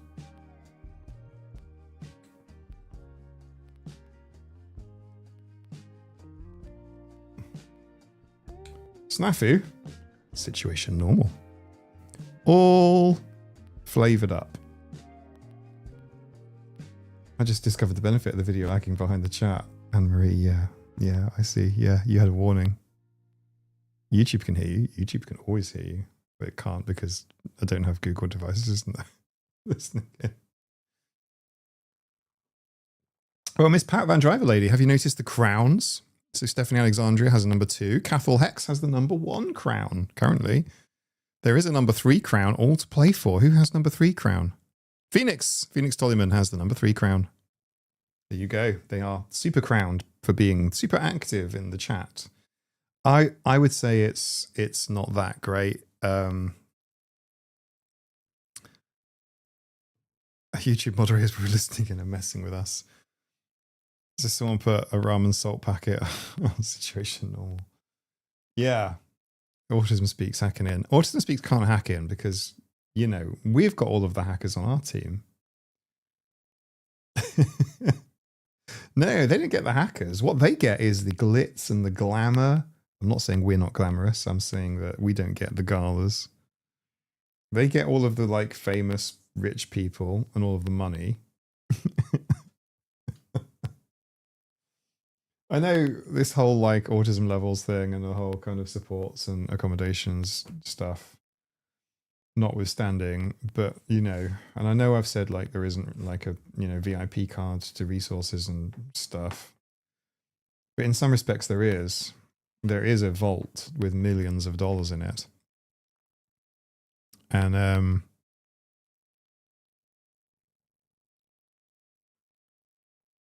testing that static theory. I think the audio is clean. Yeah, no, should be okay. It might be a case list that you need to refresh. Gamifying chat to a top 3 list. Yeah, it's a bit strange. I'm not a fan. I'm not a fan of the whole crown thing. Plus, I think it makes people that have it feel perceived, and maybe they'll stop chatting. So. But no, what I'm trying to say is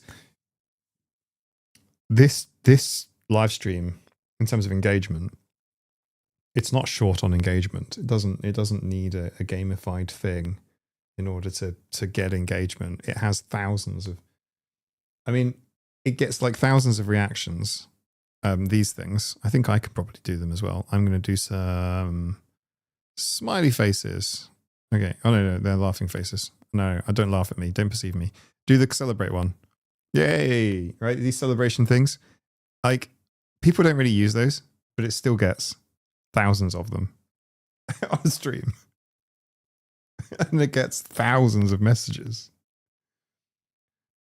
So, TJ, you probably have to update the app or use a web browser maybe. I suspect that's probably what the issue is. Maybe you don't have the UI elements built in on your client. But like, yeah, these live streams get thousands of comments, messages. Thousands and thousands. 2,000 is a quiet day. And a short live stream. Yeah, so it's not like it needs, it's not like we need more chat. Yeah, the crown folks have all been super quiet. Where are the kings and queens and non-binary, gender, non-specific, royalty? Oh, I forgot to tell you guys. I got a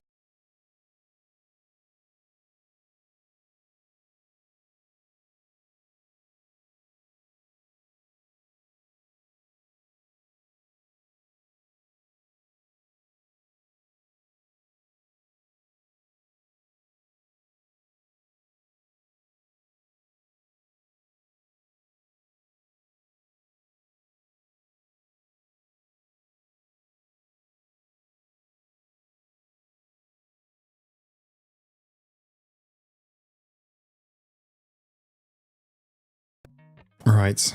Muted again. I saw it. I was just saying how I got a thing from the king. I did. I got something from the palace.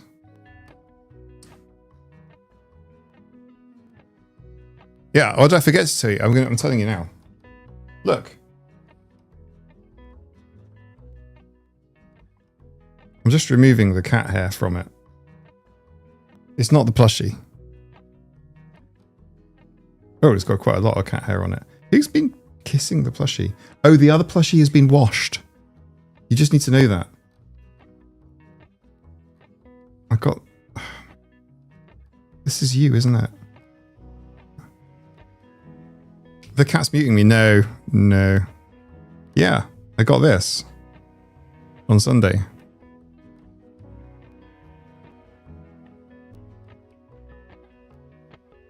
Doesn't have my name on it. It's like a Blue Peter badge. I got a pin from the king. I got a king pin. I got a king pin. It's now a royal squishmallow. There you go. How close can I get? How close can I get? Look. I got this. Got this from the king. The king came over and gave me a king pin. It's living on my plushie. I thought about putting it on the other plushie because the other plushie obviously had involuntary service as a Chihuahua stim toy. It's now in the washing machine, by the way. All hail the royal squishmallow. All hail the royal squishmallow. Squish, squish. All hail the royal squishmallow. Yes, all hail.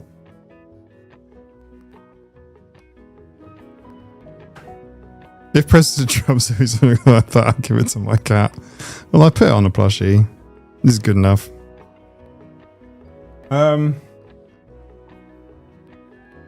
Plushie's mouth. No, it's below the plushie's mouth.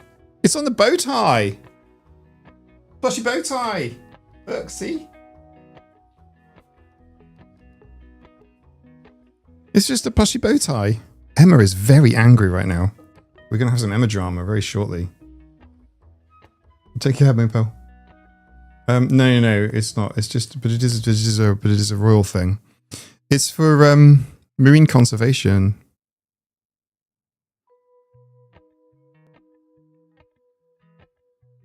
Crown for voluntary and involuntary services. Yeah, it's for citizen science for marine conservation.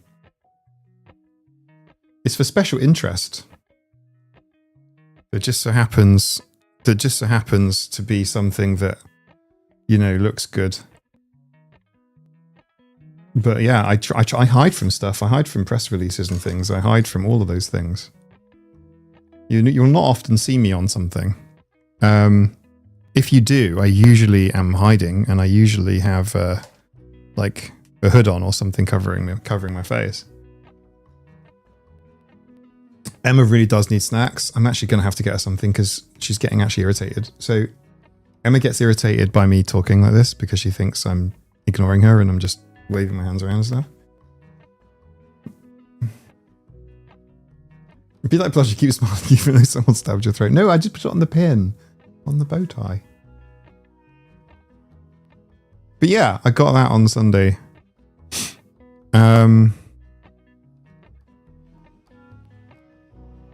I actually don't really do the royal stuff. Like, it's not really my thing. But I know it's like some people's hobbies. You just put WCF barbecue on the end because you're hungry, TJ.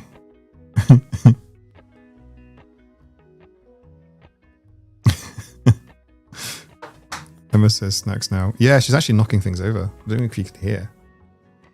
Right. Emma snacks. I'll just put the Be Right Back screen on while I get Emma snacks, but I'll be right back. I'm not going long. The microphone is still live. You can hear her screaming.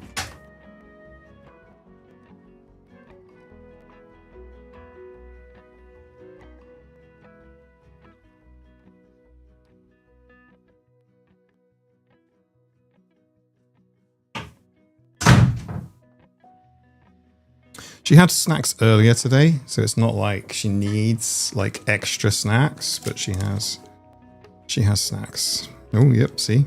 Here's Emma. Emma. Do you see her face? You see her face? Do you see her Emma face?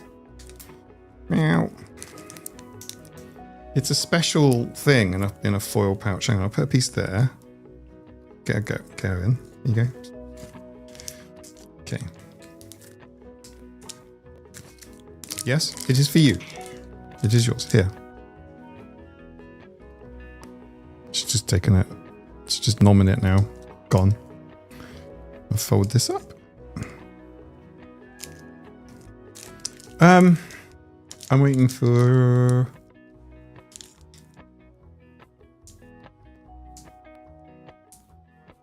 You guys can do grocery deliveries. I suppose we can do grocery deliveries too. We just can't. You have to book them in advance. Right, so that's Emma with her snackage. Meaty sticks is exactly what that is. Oh, more cats come in. Here comes Saber. Saber senses the meaty sticks. Come on. Sabes. Where you going?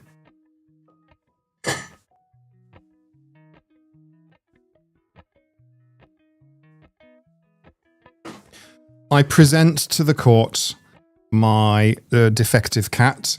I require a 1/3 refund. Or an exchange. An exchange is also possible.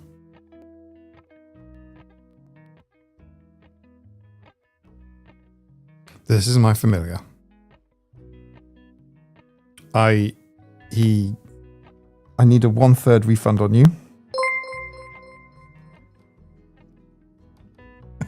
Shape of Soup Super Shattered $1.99. More snacks. Are you Saber's lawyer, Soup?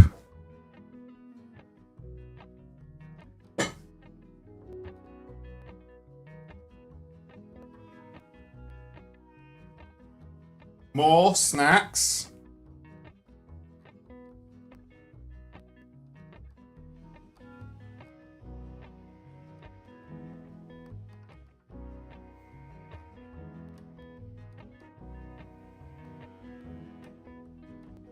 Okay, more snacks. I'll leave the camera on actually. You can see what happens in here.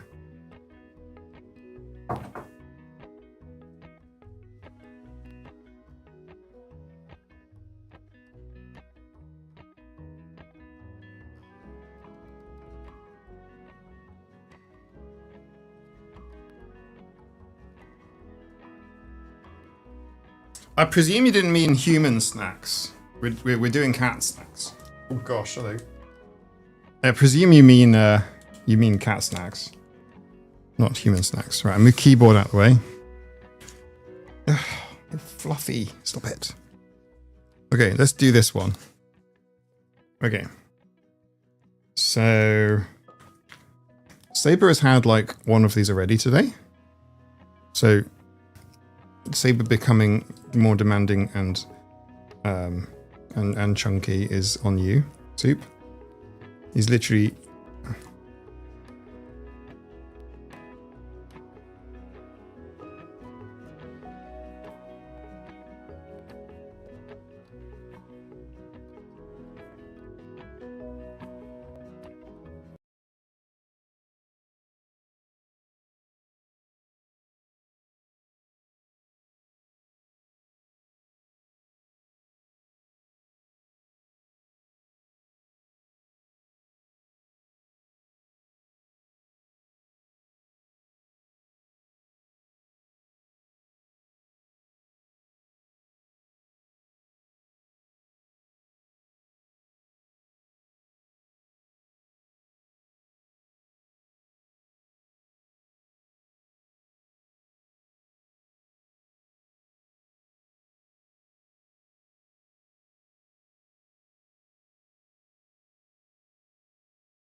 There we go.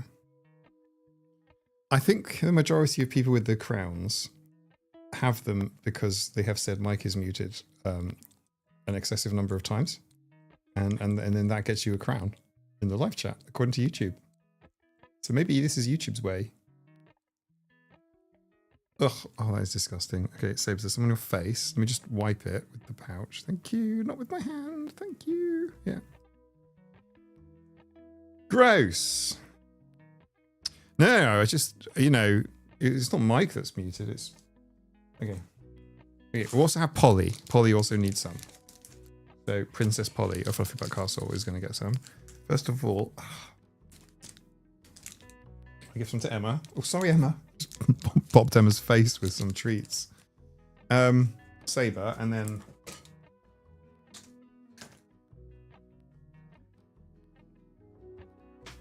Princess Polly. Princess Polly. Princess Polly of Fluffy Butt Castle. Princess Polly. Princess Polly.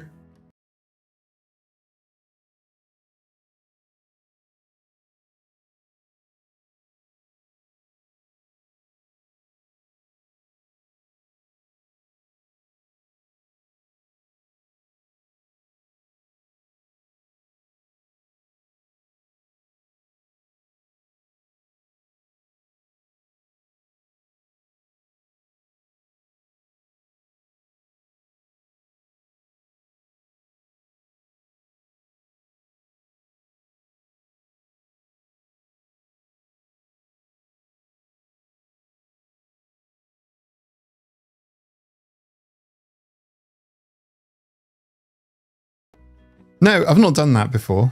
I was just saying to Doogie there. Yeah, it's OBS issues. Do you know what I might do? I might just completely wipe everything out, delete OBS profiles, everything, reinstall from scratch, and just go again. There is a noise gate on the mic, yeah, but it's quite a mild one. This particular microphone doesn't really need one,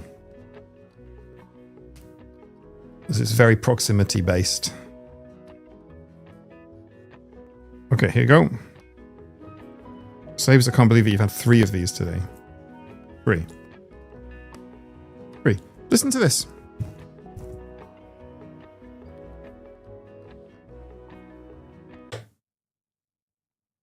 Saves, up here.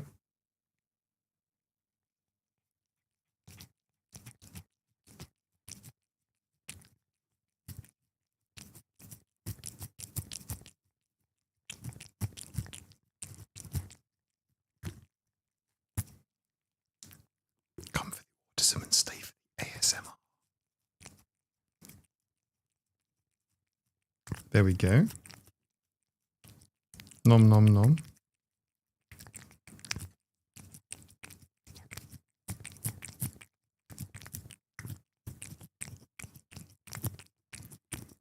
Okay, Princess Polly, you can have some. You need some. Princess Polly hasn't had any of this today. This is Princess Polly's and Emma. It sounds like Minecraft silverfish. It sounds like Minecraft silverfish is actually really accurate. Maybe the sound of Minecraft silverfish. Hey, did you know that the sound of rain on a window is usually bacon frying? Seriously. There you go. That's at least half of you with your nighttime white noise generators, particularly the vegans out there, slightly freaked out. It is very weird. You can just eat the mess that's on the floor, guys. They're all looking very expectant. What we'll do is we'll hop into sorry, I was reading the chat. Just making sure I haven't missed anything. I like standing in the rain if it's like not terrible. Did you know the ghast sounds are from cat sounds? I had no. Really?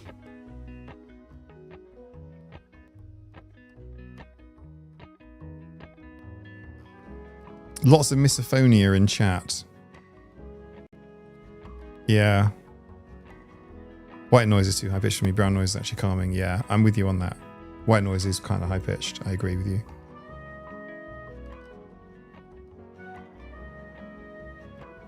I'm not a fan of white noise. But sort of, yeah, deeper tone is better.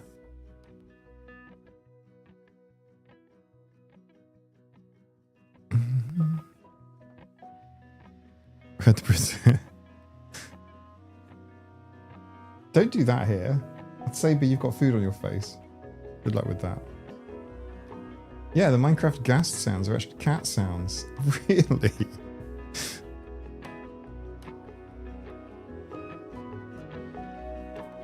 I sleep to brown noise.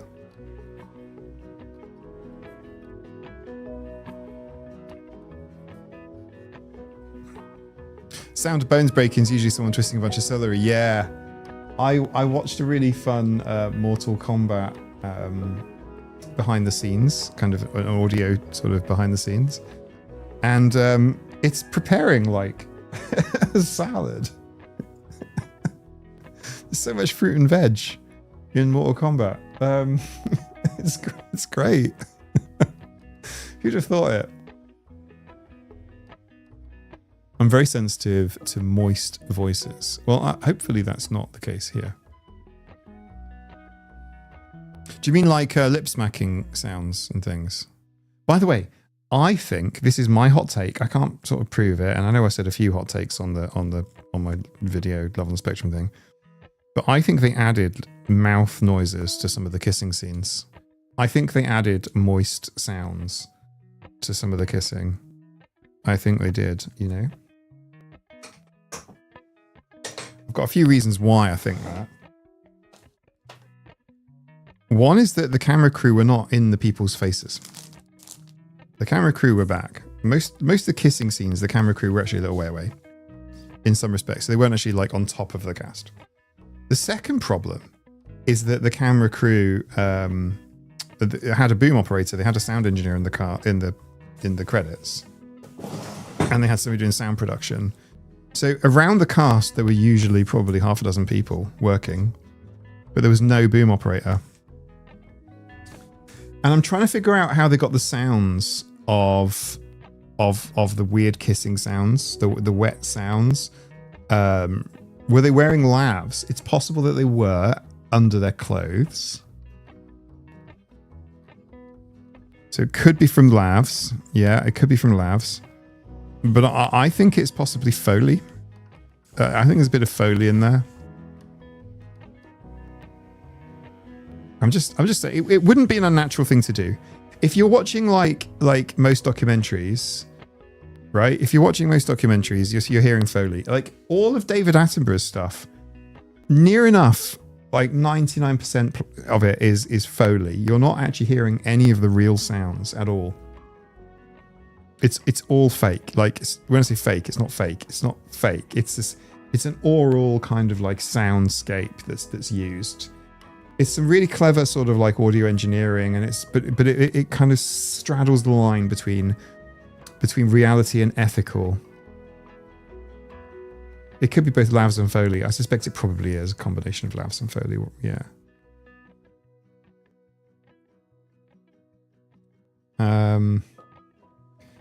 But it's like pretty much 100% Foley on all the David Attenborough documentaries, and they're all amazing, by the way. I highly recommend watching them. But there's so much. It's pretty much 100% Foley, all of it, all the animals or foot patter sounds, the whole thing. All of that is recorded elsewhere in BBC Sound Studios. It's all like stock sounds. Don't tell me the Lyrebird video is a lie. Yeah, kinda. I don't know about the Lyrebird one. The Lyrebird one's probably real. But generally speaking, it is all fake. Not fake as in like, you know, conning you, but kind of conning you. I like the Foley sounds in slow-mo, guys. Yeah, they've got some nice music. Why are people talking about RFK? Why are people talking about RFK? Do you have sufficient tea? Do you have sufficient tea in your life? And are you a cat? Why are you talking about RFK? I'm going to find out. Why are you talking about Should RFK be a banned term?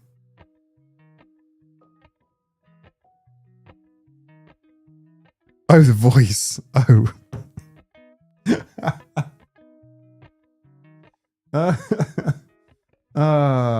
He sounds like a Sith Lord. I really shouldn't sort of like, you know, see whatever, but he does sound like red-tailed hawk. As the whole the eagle thing. Yeah. Yeah, that's often. I don't believe the BBC have made that mistake. Like they will use the correct sound for the correct animal. They really go to pains with this. But it's all Foley. It's all, we should just need to make a code if you banned it. RFK noise, not politics.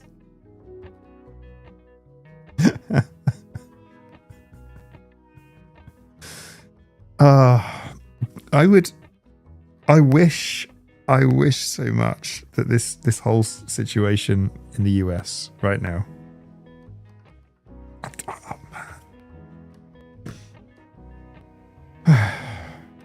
was just comedy, because it's so sorry, I squished my eye if anyone heard that and it sounded bad. I'm sorry. It should be hilariously funny, but it just is so not funny, and it's going to take generations to heal at best. Like best efforts, it's multiple new governments. I'm sorry, that utterly sucks. I have this weird thing where I've sort of always felt it's a bit hippie-ish, like everything's getting better and the world is going to be a better place, and you know when I leave the planet it'll be in a better place than when I found it, and it's nothing to do with me, just that things move onwards and upwards. And it pains me to say that in some respects, the situation in the US might repair in my lifetime, but not in my 40s and 50s. I'll be maybe in my late 60s before it repairs, and that's like an optimistic timeline. You will survive this administration, Belle, because you are inherently strong. But you shouldn't have to be fucking scarred by it. I'm sorry about that. So, yeah, it's pretty bad.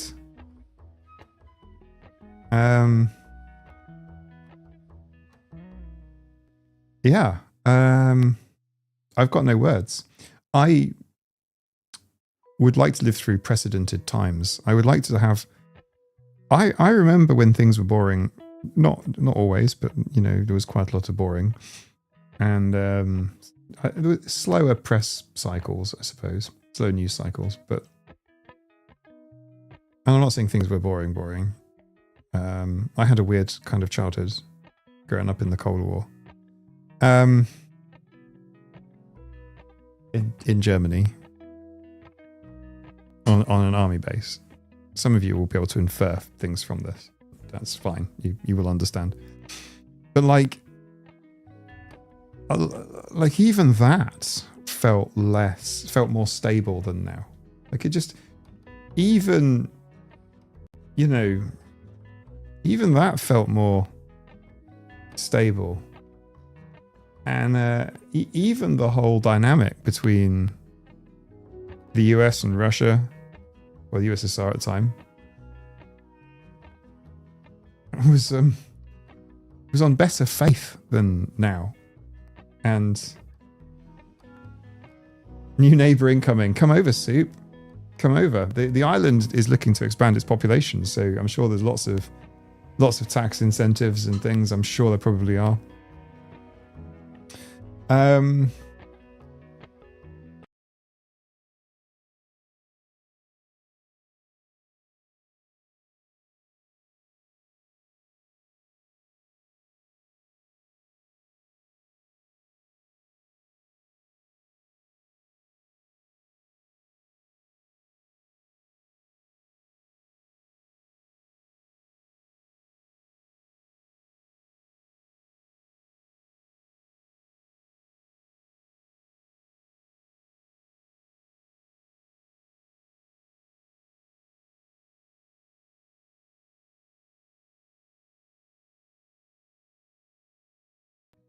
Yeah. So, first lived in Germany, army base. Yeah.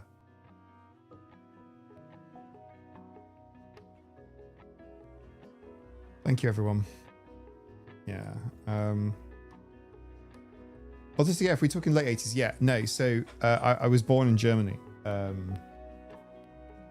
in 81. So throughout the 80s and 90s. Throughout the 80s and 90s. Throughout the 80s and 90s. It's a conversation for another day, actually, because I've got tons of childhood stories, but I don't want to bore you all. I might slip them into videos from time to time. I was at the Berlin Wall when it fell down. I didn't understand much of what was going on. I just knew I wanted to get some bits of it. I think they're at my parents' house. Bits of Berlin Wall. It was really weird to watch. It was a bizarre thing to observe. Like it was like nothing else. We used to travel to. The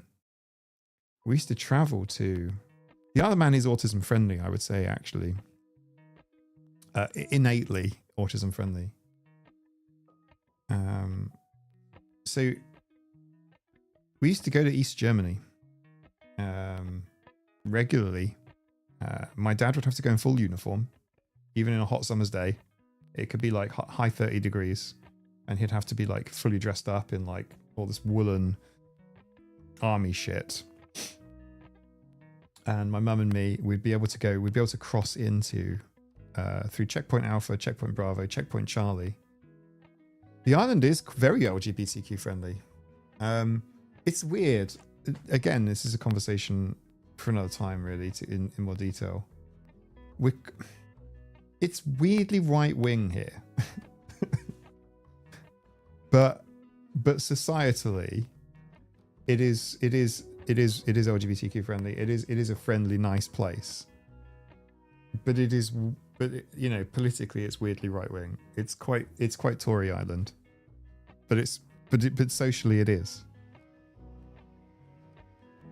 It's a lovely place. The Isle of Man is very, very autism friendly.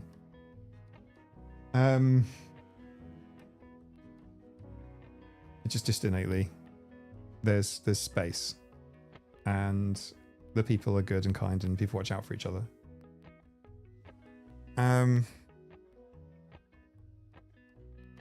In my childhood chat.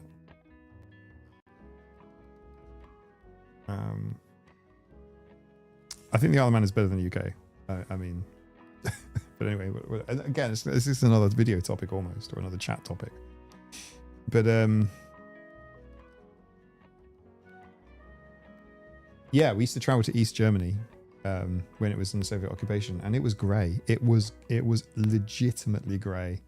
Like you'd go from like colors and healthy people and people just with like color on their face and just culture and music, and then you'd cross into East Germany, and it literally was like walking into a black and white movie.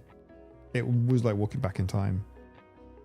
And there were guards with the big funny hats and the Soviet emblems everywhere. The actual wall, particularly in Berlin, went up overnight, basically. It surprised people. It trapped families on either side. On either side. It started as a fence. And eventually became, you know, solidified as this wall.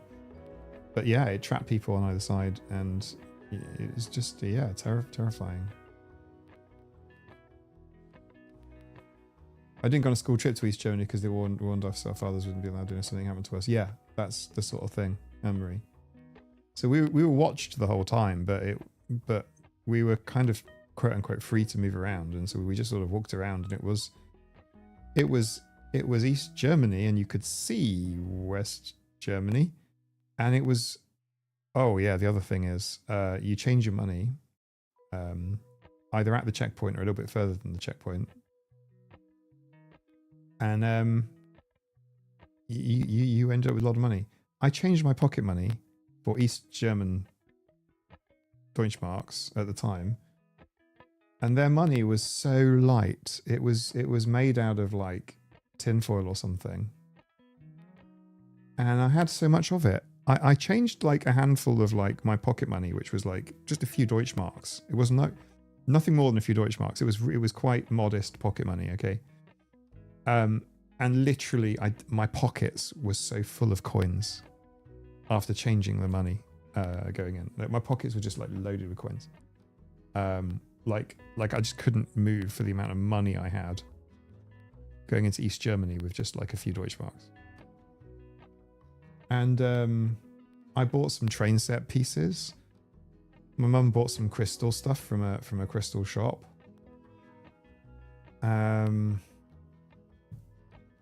My dad bought some train set-y kind of stuff as well. And we went across a few times. I remember at least 3 trips. There may have been a few more.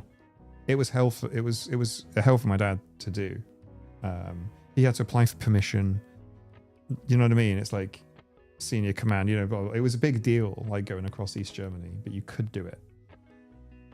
And just seeing the guards and stuff. And the coins weighed nothing. Rickety, yeah, it was like paper. I remember one of the coins had a hole in the middle. It was like a UK old style 10p that didn't weigh anything and had a hole in the middle. I was fascinated with that particular coin. And there was so much. It was awful. It was just terrible. And you could hear the sounds from West Germany.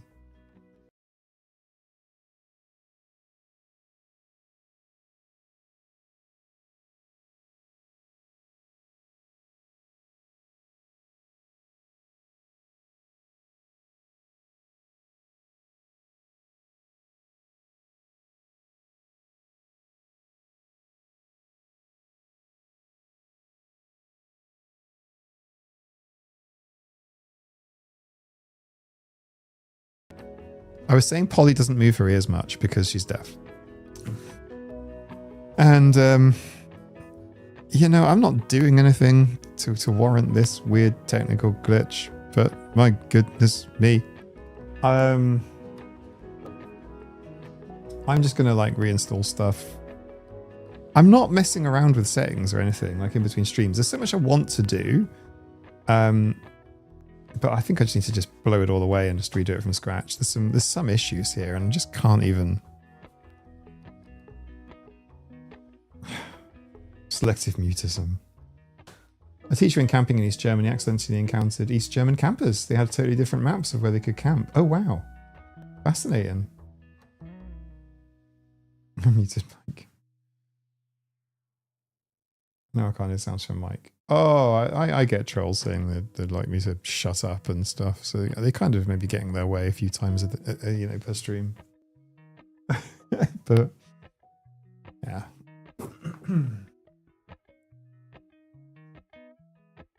Polycast deafness spell. Silence. I believe the D&Ders call it.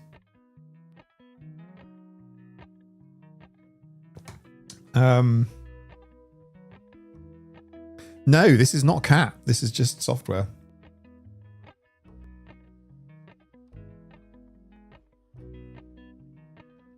Can you not just even like Saber being cute again? Oh yeah, this is where he lives.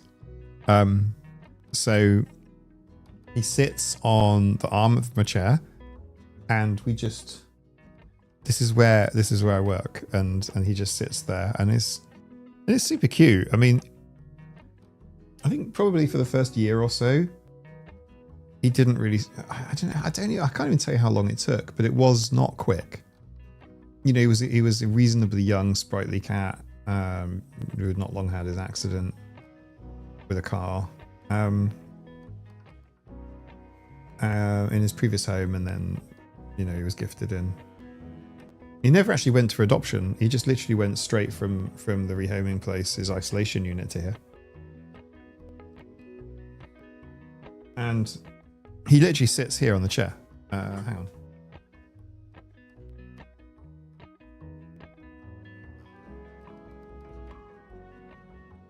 Never here. Always here. This is literally his spot. Right there.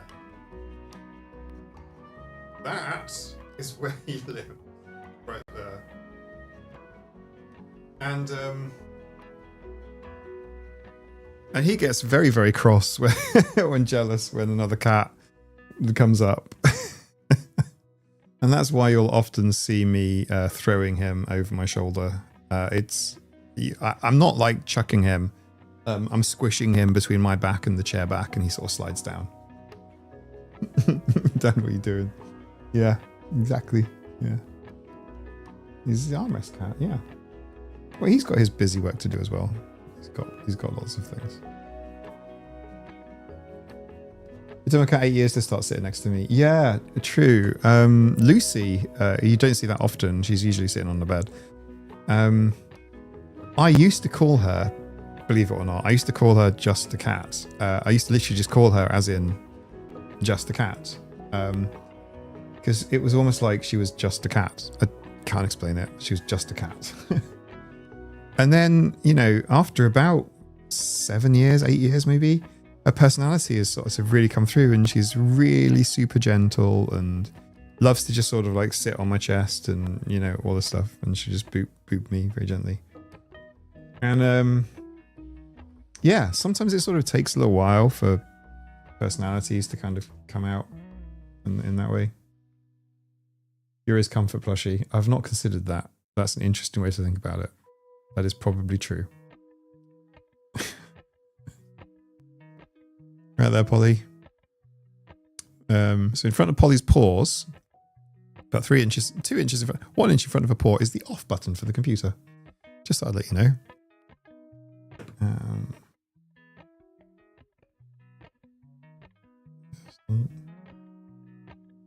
It took 11 years for my Ellie to sit on my lap. Yeah.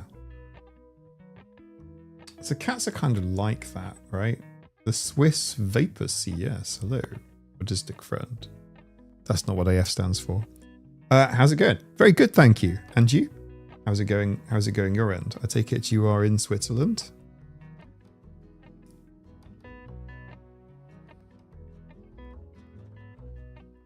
In fact, it's 10 p.m. So if it goes dark, we're going to blame. Yeah. Also, cuddling Polly just means that I end up with Polly fluff stuck on my face, and it's like, drives me nuts. I vacuum her. I think I did it on last week's stream. She got her vacuumed. I was on 2 cats when I switched to a twin bed. There's a historic way of working out who got to see me only for the night. Yeah. Like every turns the computer off when he's using it. Yep. Got 4 cats. Best idea ever. Amazing. It's probably the other point near the mute button. Well, the cats have actually live streamed on their own before. It has literally happened. The cats have literally started a stream, streamed for 7.5 hours, and I ended it after 7.5 hours. Yep. The cats have done a live stream on their own with no intervention or knowledge. I went to sleep, and I did wake up to emails of people saying, Mike, you're streaming.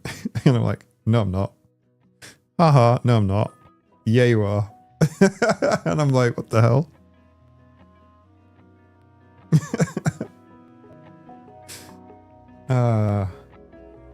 Yeah. I woke up to a bunch of emails. This was like before the Discord and before, like, do you know what I mean? Like this was way back, and there was no sort of DM or anything like that, so it was just email. So I wake up and there's a bunch of emails of like, your camera's still on, you're streaming. It's so funny.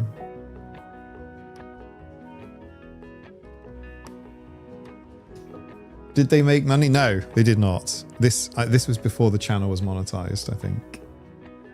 Not that the channel makes much money, and I'm not complaining, and thank you very much for your super chats. I would actually say your super chats are incredibly useful, and I spend them all on the channel pretty much, with the notable exception of occasionally going out and buying like biscuits and tea.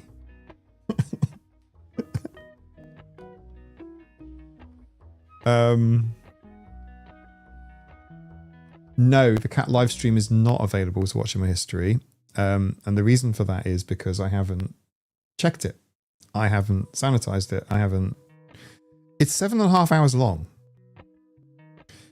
So in order to play the 7.5 hours long, I would need to watch it for 7.5 hours. For me to make it public, and I would have to watch 7.5 hour live stream, including audio of the cats.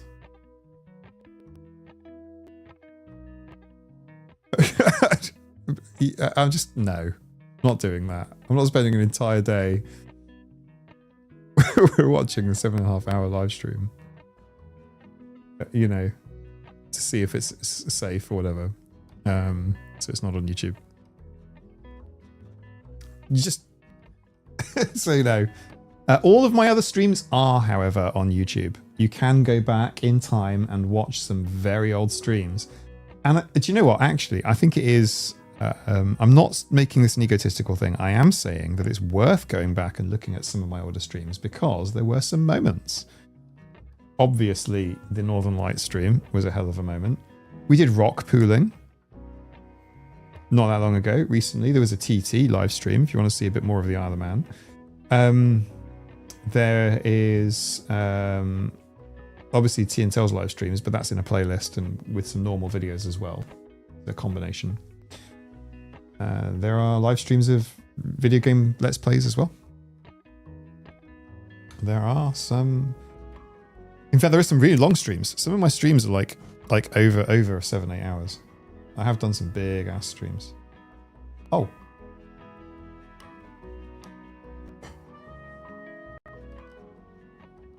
Where'd it go? Hydra baby just came in. I walked towards her. She looked at me. She gave me the tiniest meow, turned around and walked off. I know when she comes in, I'm going to pick her up. I'm going to show Hydra to you. And I will show you what I have to deal with. She will be full of brambles.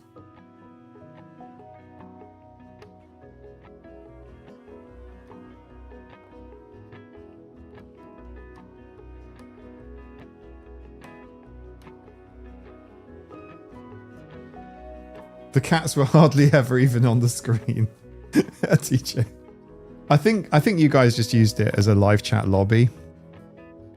I think it was just, you know, it was pretty early days. It was pretty early days. So I think it was just a fun little live chat lobby. But it's just I guess the point is that the cats did their own stream. And the reason they did is because I made start and stop live stream buttons. And cat stream, but with 7 hours of Mike playing piano practice scales as the backing track, sure. I can play you an awful lot of Taylor Swift.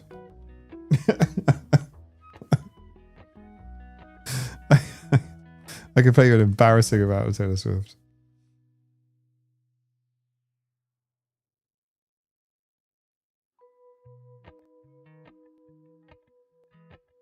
Yes, about that. Yeah. So anyway, sorry, you just made my brain fart for a second. Yeah. Oh, the Shazzy Room live stream, sorry.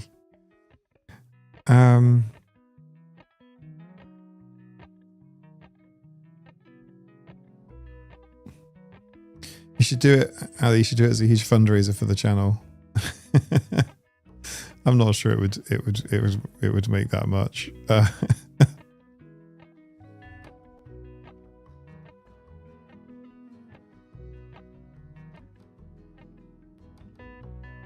There's a song. I think, yeah, I could do, you know, at some point. I was hoping. No, I don't want to talk about things that I was hoping to do that never happened.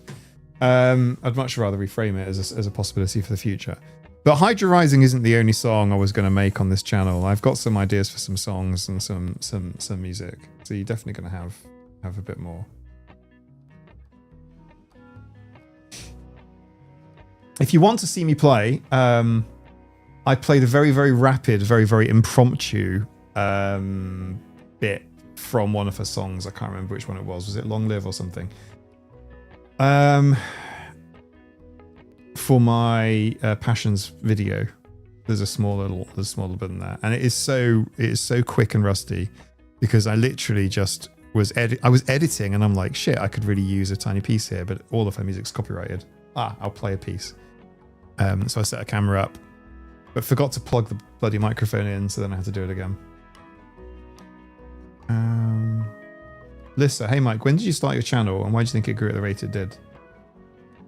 Are we AMAing? I was going to go to Afterparty.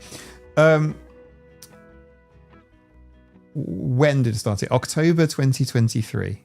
Halloween. Why do you think it grew at the rate it did? No idea.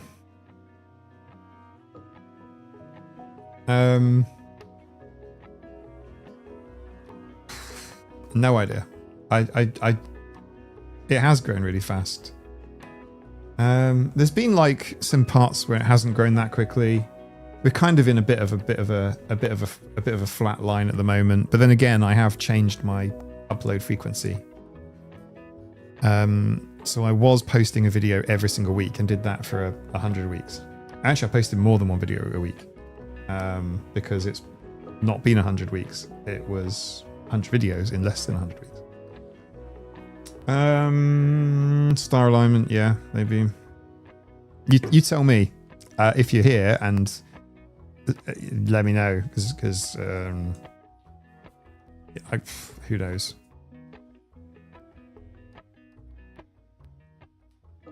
Autistic diagnosis pops off. Maybe it has a tiny bit. If you look at Google Trends,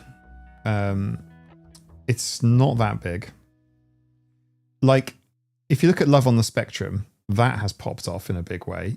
I made my video, like the trend has gone like almost, it's back down to like background radiation level. And that's when I launch a video. I don't launch it at the top of the peak or whatever. That's not me. I'll wait till it's all died down and then I'll launch a video about it. But Love on the Spectrum, yeah, it has gone kadoosh really big, and then just it's fallen back down now. Autism, ADHD, it's definitely higher and growing, but it's not that high. Still small.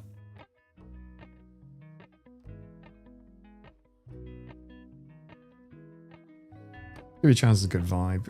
Auties love our good vibes. I agree with you. Community and safety. Worth listening to? Maybe, Wendy.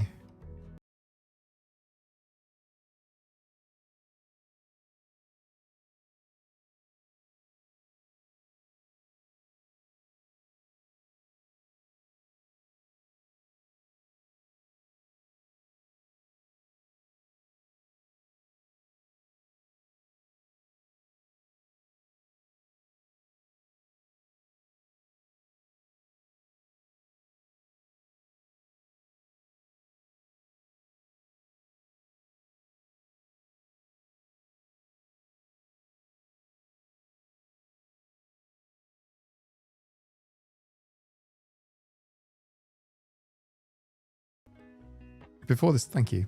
Before this live stream ends, I will. No, after the live stream ends, before I go to sleep, after the after party, people will be unsubscribing from the channel during the after party. After this live stream goes up. That's what's going to happen.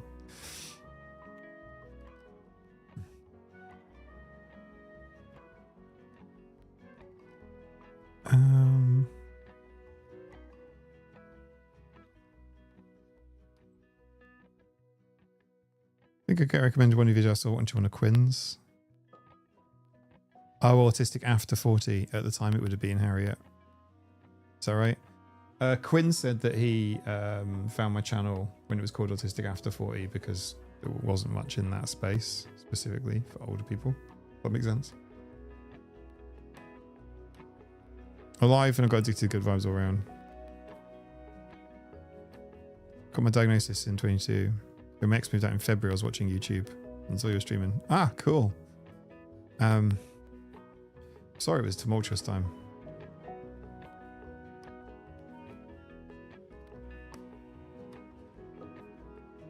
Bill, congratulations on the insert autism/ADHD here. It's definitely worth a cake.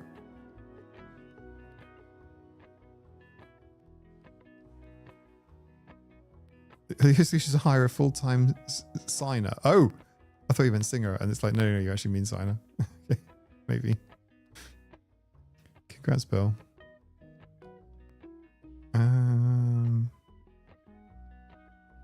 Cats, don't underestimate the power of having over a dozen cats as part of the channel.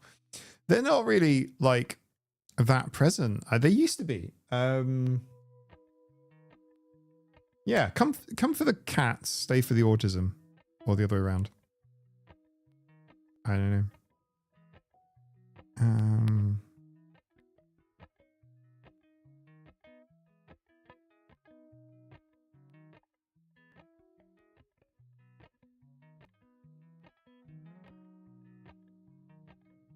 I feel like the channel's going really fast.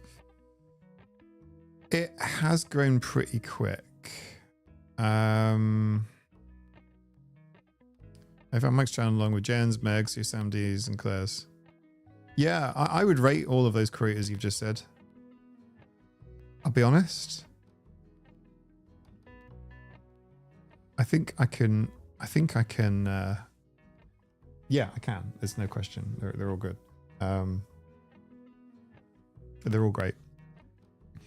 In fact, Meg's early videos were a time when I was towards the latter part of processing an autism identification myself.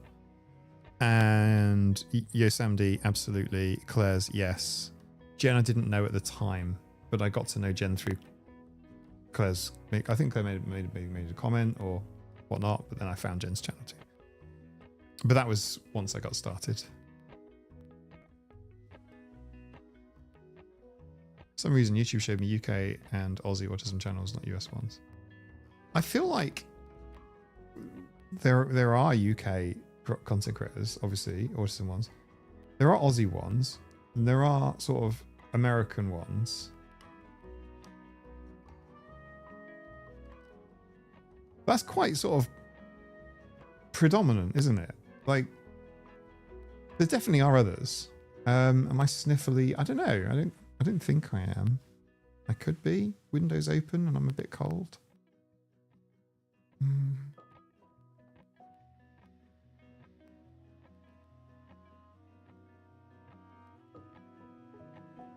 Among other female ND channels, you're the first male channel to click with me.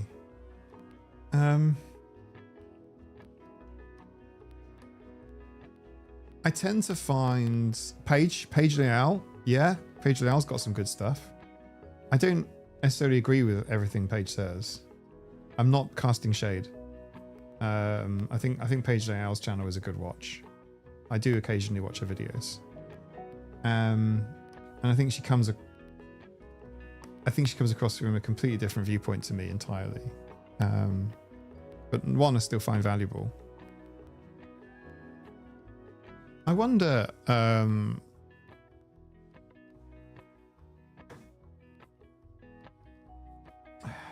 haven't done a video on the whole male-female autism-y thing. Not sure quite how to tackle that. It's a bit weird. I don't know how to tackle that. And Paige a bit young for you. Yeah, well, that's my feeling too. But then again, some people call me childish and stuff, or childlike a lot of the time too. And I'm trying to Venn diagram. I'm trying to mind map this in my mind as to, okay, so what would it be about a much younger person's content creation style or content that doesn't quite click with me? And okay, so it's kind of like an age thing, but is it really an age thing? I'm just trying to figure it out. Chris and Debbie. Okay, cool. Lots of love for Chris and Debbie. I do get American autism crazes in shorts. Oh, I wouldn't. Chris and Debbie are not in the UK, So I wouldn't call them like UK content creators, but I would call them UK content creators, even though they're not actually in the UK.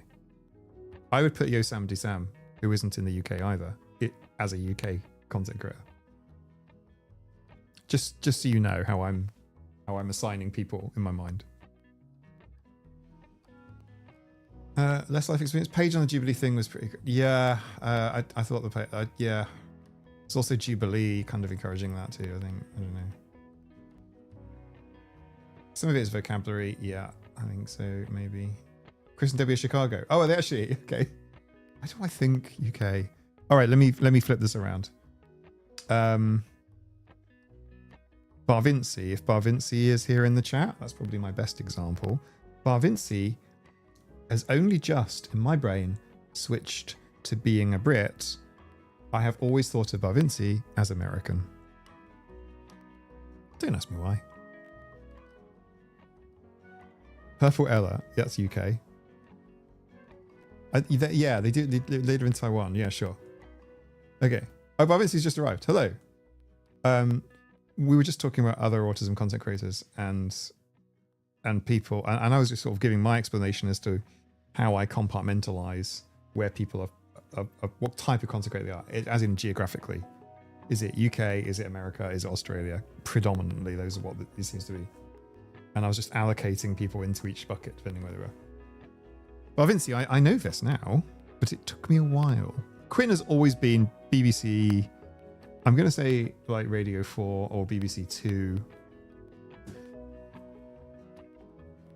There's been no question in my mind there. Thomas Henley, yeah. The douche.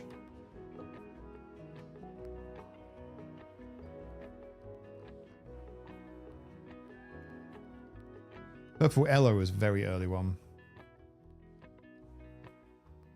Morgan Foley, yeah. I confess I watched Morgan Foley's video on Love on the Spectrum while I was making mine.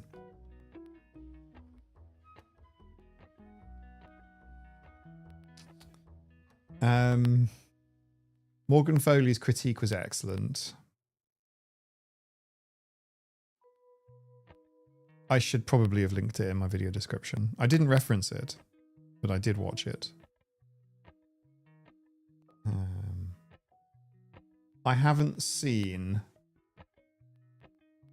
Meg's videos on Love on the Spectrum, but I suppose I can watch them now. There's only so much like Love on the Spectrum shit you can take, though. It's like seriously. I watched it. I speed ran an entire season of Love on the Spectrum for you guys so that I could talk about it.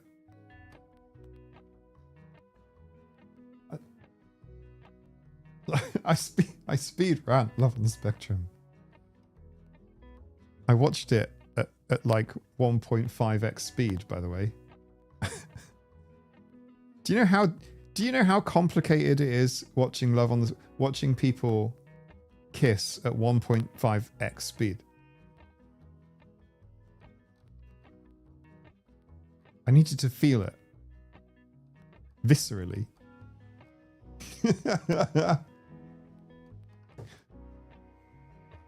Meg's wonderfully nuanced in her critiques. Yeah, Meg is great. Highly respected. Although, bizarrely, because quite a lot of you watch Meg's videos, YouTube tells me this. I happen to know quite a few of you personally watch Meg's videos for sure, right? Okay. I am not. I can't watch Meg's videos so easily now. Because I don't want to watch them. Not for any reason other than I do want to watch them, but I don't want to watch them because, like, trying to be creative on YouTube particularly is really difficult, especially when you're looking at a blank screen. And I don't want to copy her, so can't watch her stuff. Snelkey's name is like Meg Meets Mike. It is. It is. Yeah.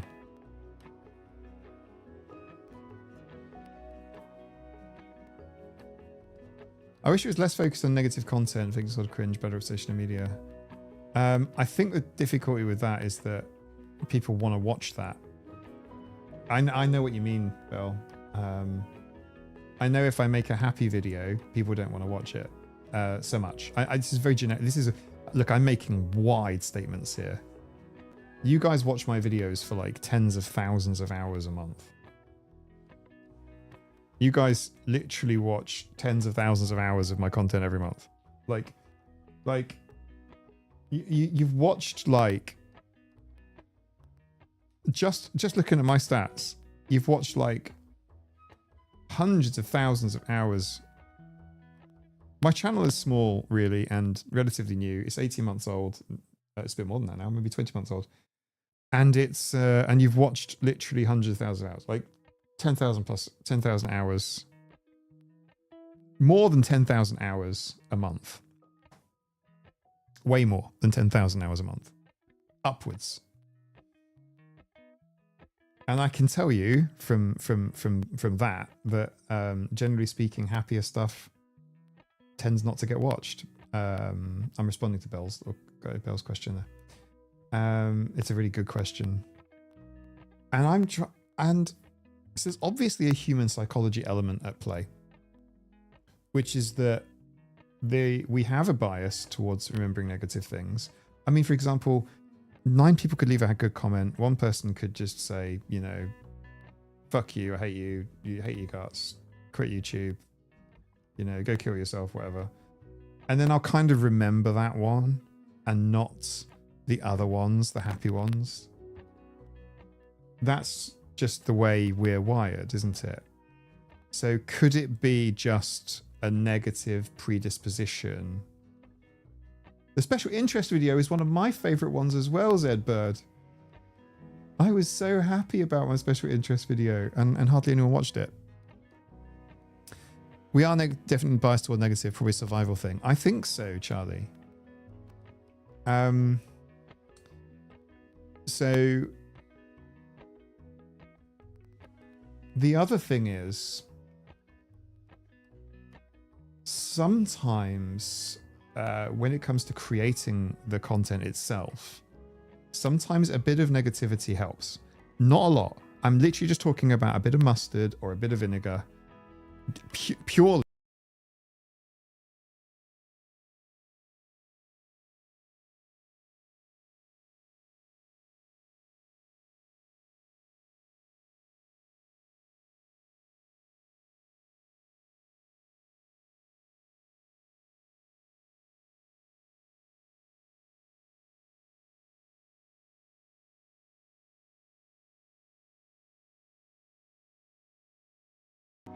Right, thank you.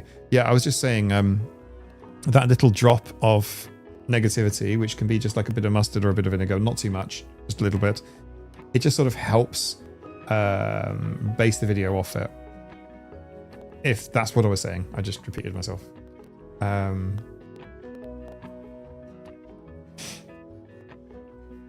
yeah, Meg has covered a lot of negative topics. There's a lot of negative topics out there though, as well. There's like shitloads. There's so many oh my god, there's just so much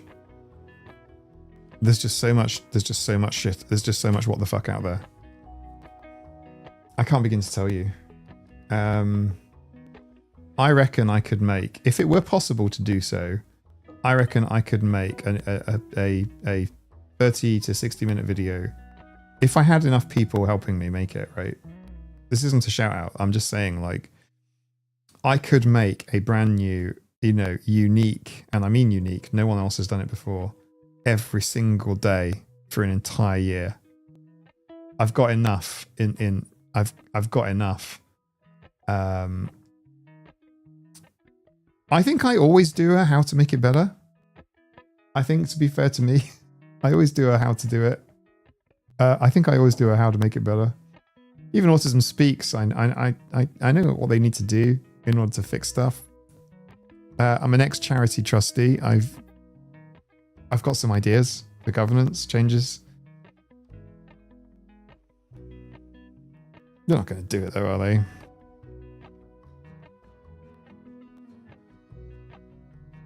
But yeah, I know what you mean about that.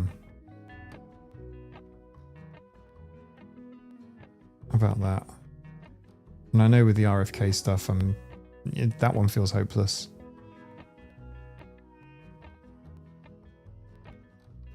The RFK stuff is just a hold on for the ride. Cathal Hex, you're in the past.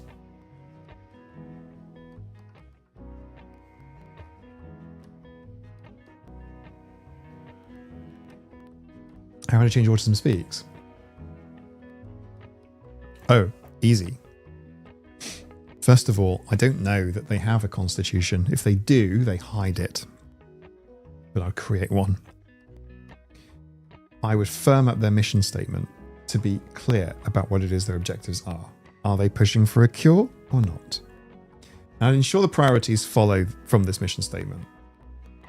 I would ensure that they have a certain proportion of autistic people on the leadership, possibly even as executive officer. So Wells Fargo is their current executive.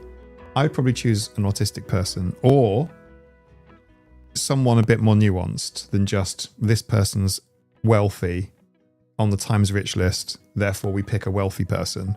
I don't think that is the metric. So Autism Speaks elects people based on how much money they have. That needs to change. So I would let people based on how much autism they have. That's the truth. I would choose to have a decent cohort of autistic people on the board, and I would elect to give them more power. Sorry to say this. We're not doing token representation here. We're actually trying to fix shit. Okay? I like to serve as executive dysfunction. Indeed, what we should have, like, they can go, right, executive dysfunction is something that people struggle with. What do we do? How do we do it? They also need to have a commitment to spend. So what they do currently is they spend about 0.6% of their annual turnover of 47 million on helping autistic families. That needs to increase. The other shit needs to decrease. The amount of money they spend on galas and posh events, that should just pretty much be wiped out. I don't think they should be paying for things like celebrity appearances and all of this bullshit. They shouldn't be trying to make a Met Gala and spending all their money on that. Fuck that off right away.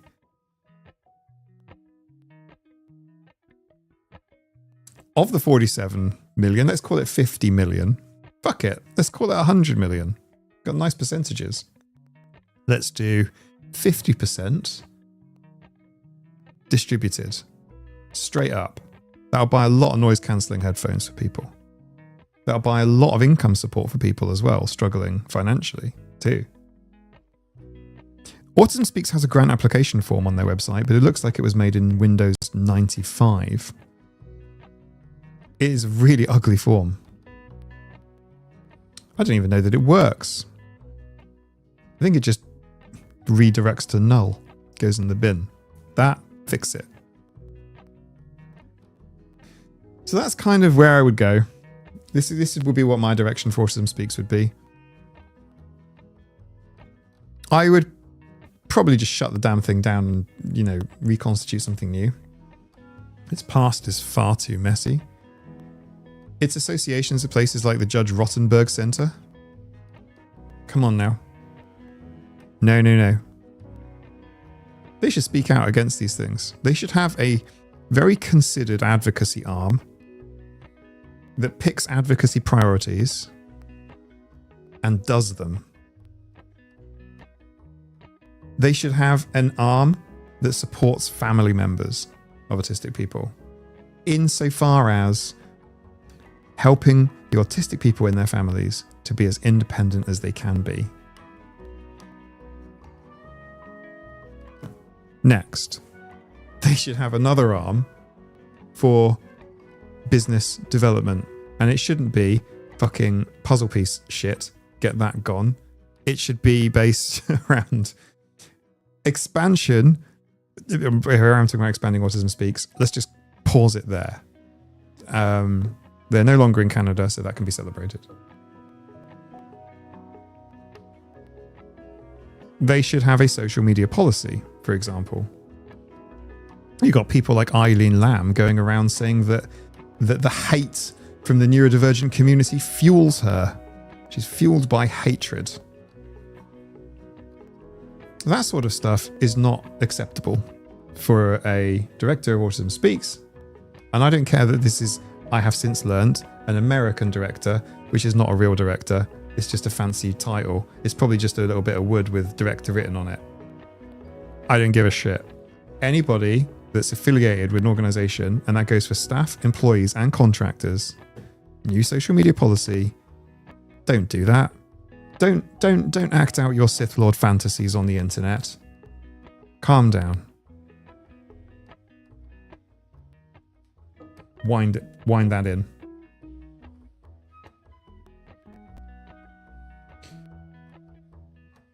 And the logo should be changed to show that they've changed it. I agree. So, I hope that answers the question. And I know I've got haters watching occasionally as well. And like, I hope that is clear about some of, just off the top of my head, things that should change. What Autism Speaks are is it actually has got nothing to do with the autism. Actually, it's got nothing to do with autism at all. Autism Speaks is they've picked a disability effectively. It's if a charity were to just pick a disability, call it something to do with sight or something to do with another sense. Let's go for hearing. The charity for deaf people and those that are hard of hearing. Okay, pick them. Paraplegics. Okay, or how about the learning disabled? They focus mostly on learning disabilities, so why aren't they just a learning disability charity? Intellectual disabilities in the United States. So they are Intellectual Disability Speaks. Okay, cool. Right? But they don't actually help many learning disability people. They just collect money and hold posh parties and get celebrity chefs in and take a video of multimillionaires dancing to their tax exemption. Okay? That's what they are. And I hate to say it, but I don't believe that a charity like Autism Speaks would fly in the UK. I hate to say it, and this is me hot taking now. This is me hot taking, totally hot taking, but I don't think that Brits would tolerate it. I think Brits have got a certain kind of sense for this kind of bullshit. I'm not saying Americans don't have, but I just mean like culturally, Brits would not support that. There's no fucking way. Doesn't matter how much tea they sell.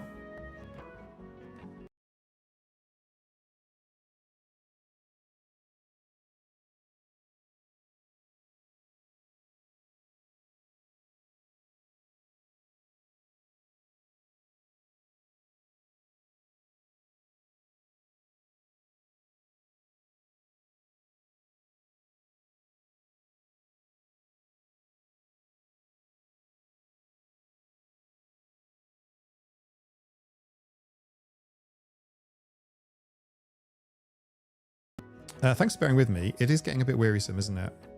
The tech issues. I was saying that everything I've said there is positive. Sort of. I know it's a bit stressful. Would you consider, chat, folks, community, would you, Belle, who started the conversation, would you consider that negative? Because it is kind of like, so there is an element of that makes me go, I'm getting a bit irate. I'm getting a bit annoyed. I can feel myself getting stressed. But everything I've said is positive. Everything there is like, right, do that, and then I will fundraise for you. I will fundraise for you. I will get a modern Autism Speaks banner, and I'll make it my channel banner, and I will fundraise for you. And I'll support you because you're helping people that need it. And I can see that, and I now will support you.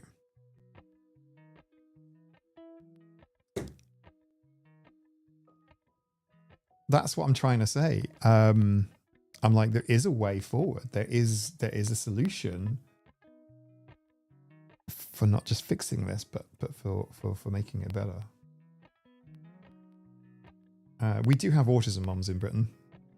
I don't think that doesn't exist. Oh my god, it does. Yeah, we have the autism mum thing too. It's just not coagulated into a celebrity event gala business.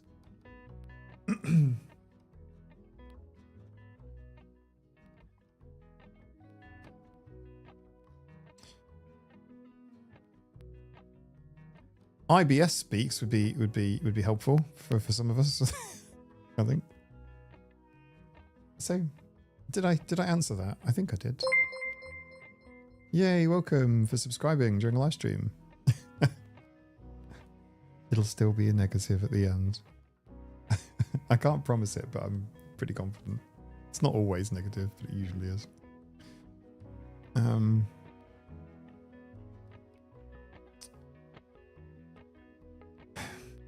So you're a small group here. Where are we at with what sort of content you want to see? So I have content buckets in autism topic guides, and there's been some recent science actually, which I'm working through. There's been a recent study which claims to have found a genetic basis for autism into 4 subcategories, and I'm reading it, and I mean it's wild. I'm not saying it's wrong. I'm just going like, what the shit. It reads like a hot take, but you know, whatever. There's that.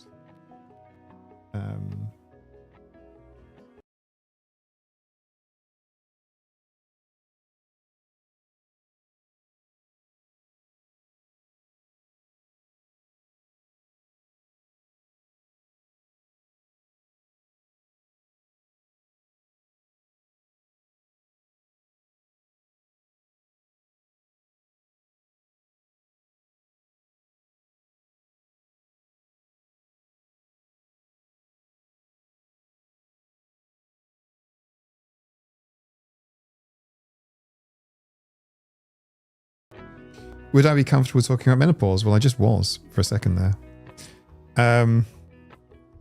Yeah, sure. I saw a diagnosis makes my executive function not. Yeah. I feel like I'm not necessarily the best person to talk about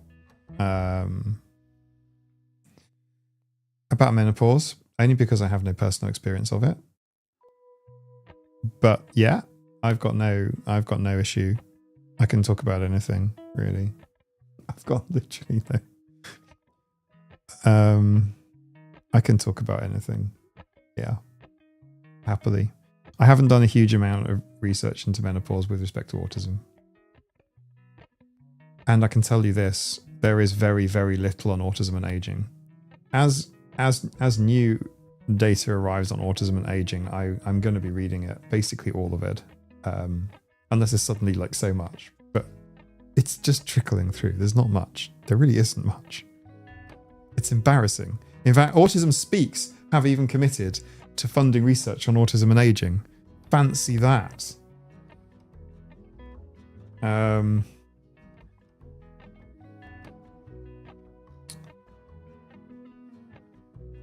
I remember I read about this 4 subtypes recently, and I can't.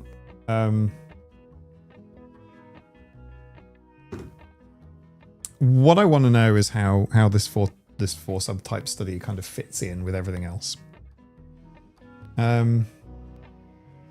Because we've got,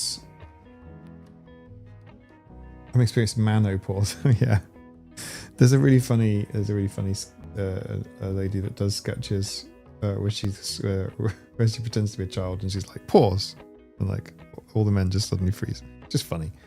A lot of the stuff we just don't know. with respect to aging and even perimenopause. Like, there's just so much. We just don't know. There's very little research on menopause, period. It's true as well. You've got two factors going on at play here. One of them is the under-research of female biology. Then you've got the under-research of autism. Like, it's an area where, for Autism Speaks 18 is senior, yeah, quite, or just not autistic anymore. In fact, this is not beyond Autism Speaks. This is just true for all kinds of support services. A lot of autism charities do not support people over the age of 17 and 364 days. It literally stops. So many support services from places around the world stop supporting people at exactly their 18th birthday. Isn't that weird? There's always a good need for a good listicle on dealing with executive dysfunction. Yeah, that's true, Anne-Marie. But I do... Part of it bothers me because... I mean, I've got tons of suggestions. I've got tons of tips. I've got tips for days, but I don't have a cure. But I want to say, you know, medication is really tested on women prior to being released for use. Yeah. It's getting better, but yeah, that's almost a fair, that's still a fair statement. Yeah. More PMDD and autism, true. But we don't, there's not a lot. What do we, like, there's not much.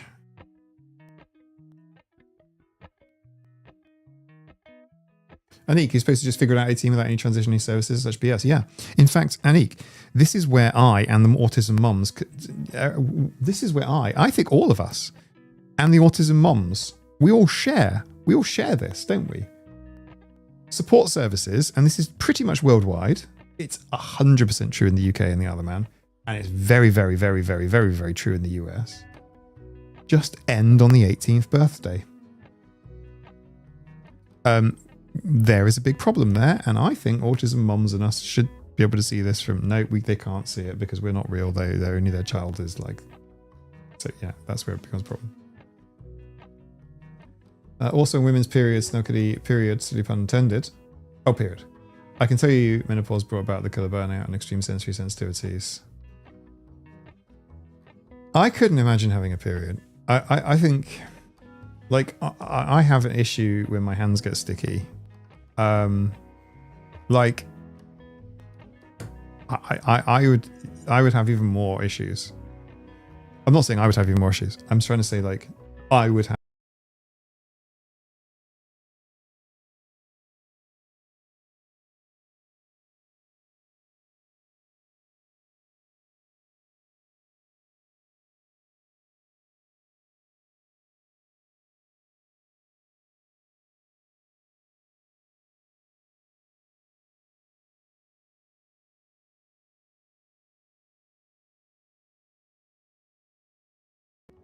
Okay, so my OBS just muted me, but you probably didn't want to hear what I was saying anyway.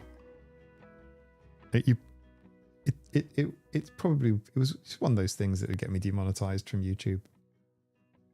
You know, it's just, you know, very unpleasant.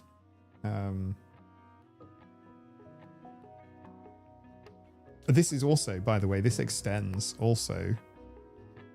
Gender dysphoria, adding that on top, Charlie, is, yeah, I'm sorry. I can't even now, like, that's just like, gadoosh, like, yes, that is a problem. I don't know the scope, scale, intensity of that problem, but I can see it as a problem. It would be a problem for me.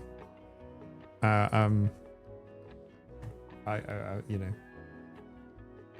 hormone therapies and hormone replacement therapies, these are great things. You praise science. We need more of it.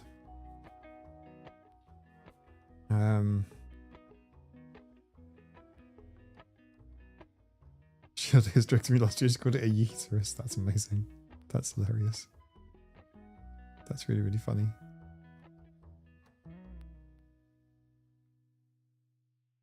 Yeah, raw meat, raw eggs. Yeah. Paint. I don't like that on my hands. I'm not keen about it. Putty glue.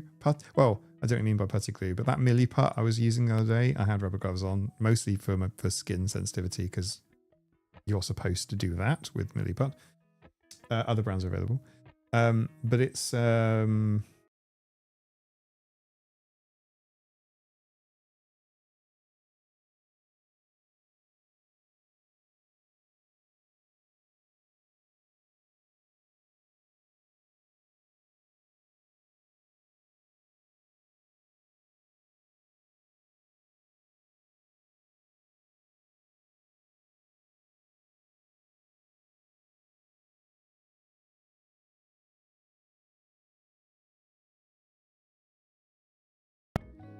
this conversation about sticky bodily fluids and internal sensations and public expectations is very riveting. But I think we might need to just do an after party, and I might just fire it up on.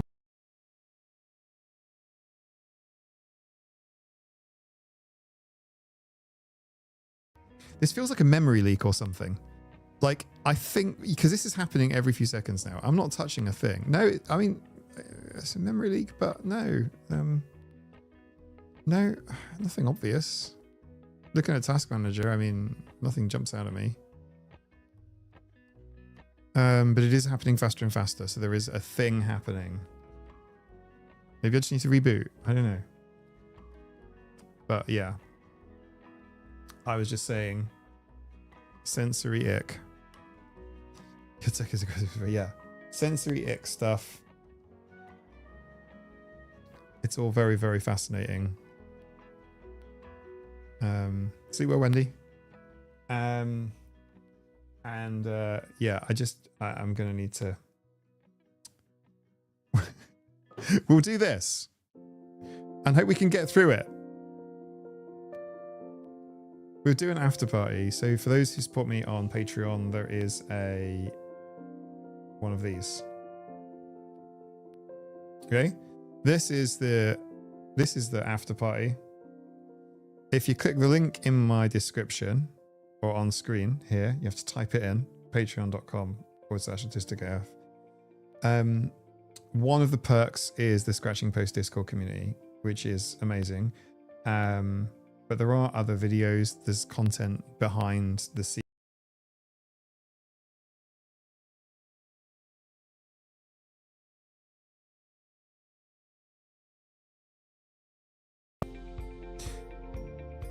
Even the ending music doesn't get away from the problem.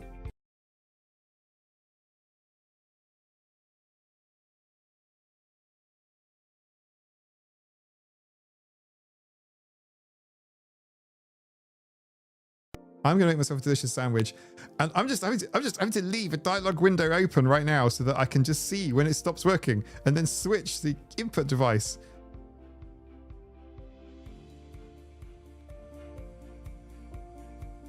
We should have no such problems because OBS is not going to get used in the after party. The after party should just work. And if it doesn't, I have my laptop. So yeah.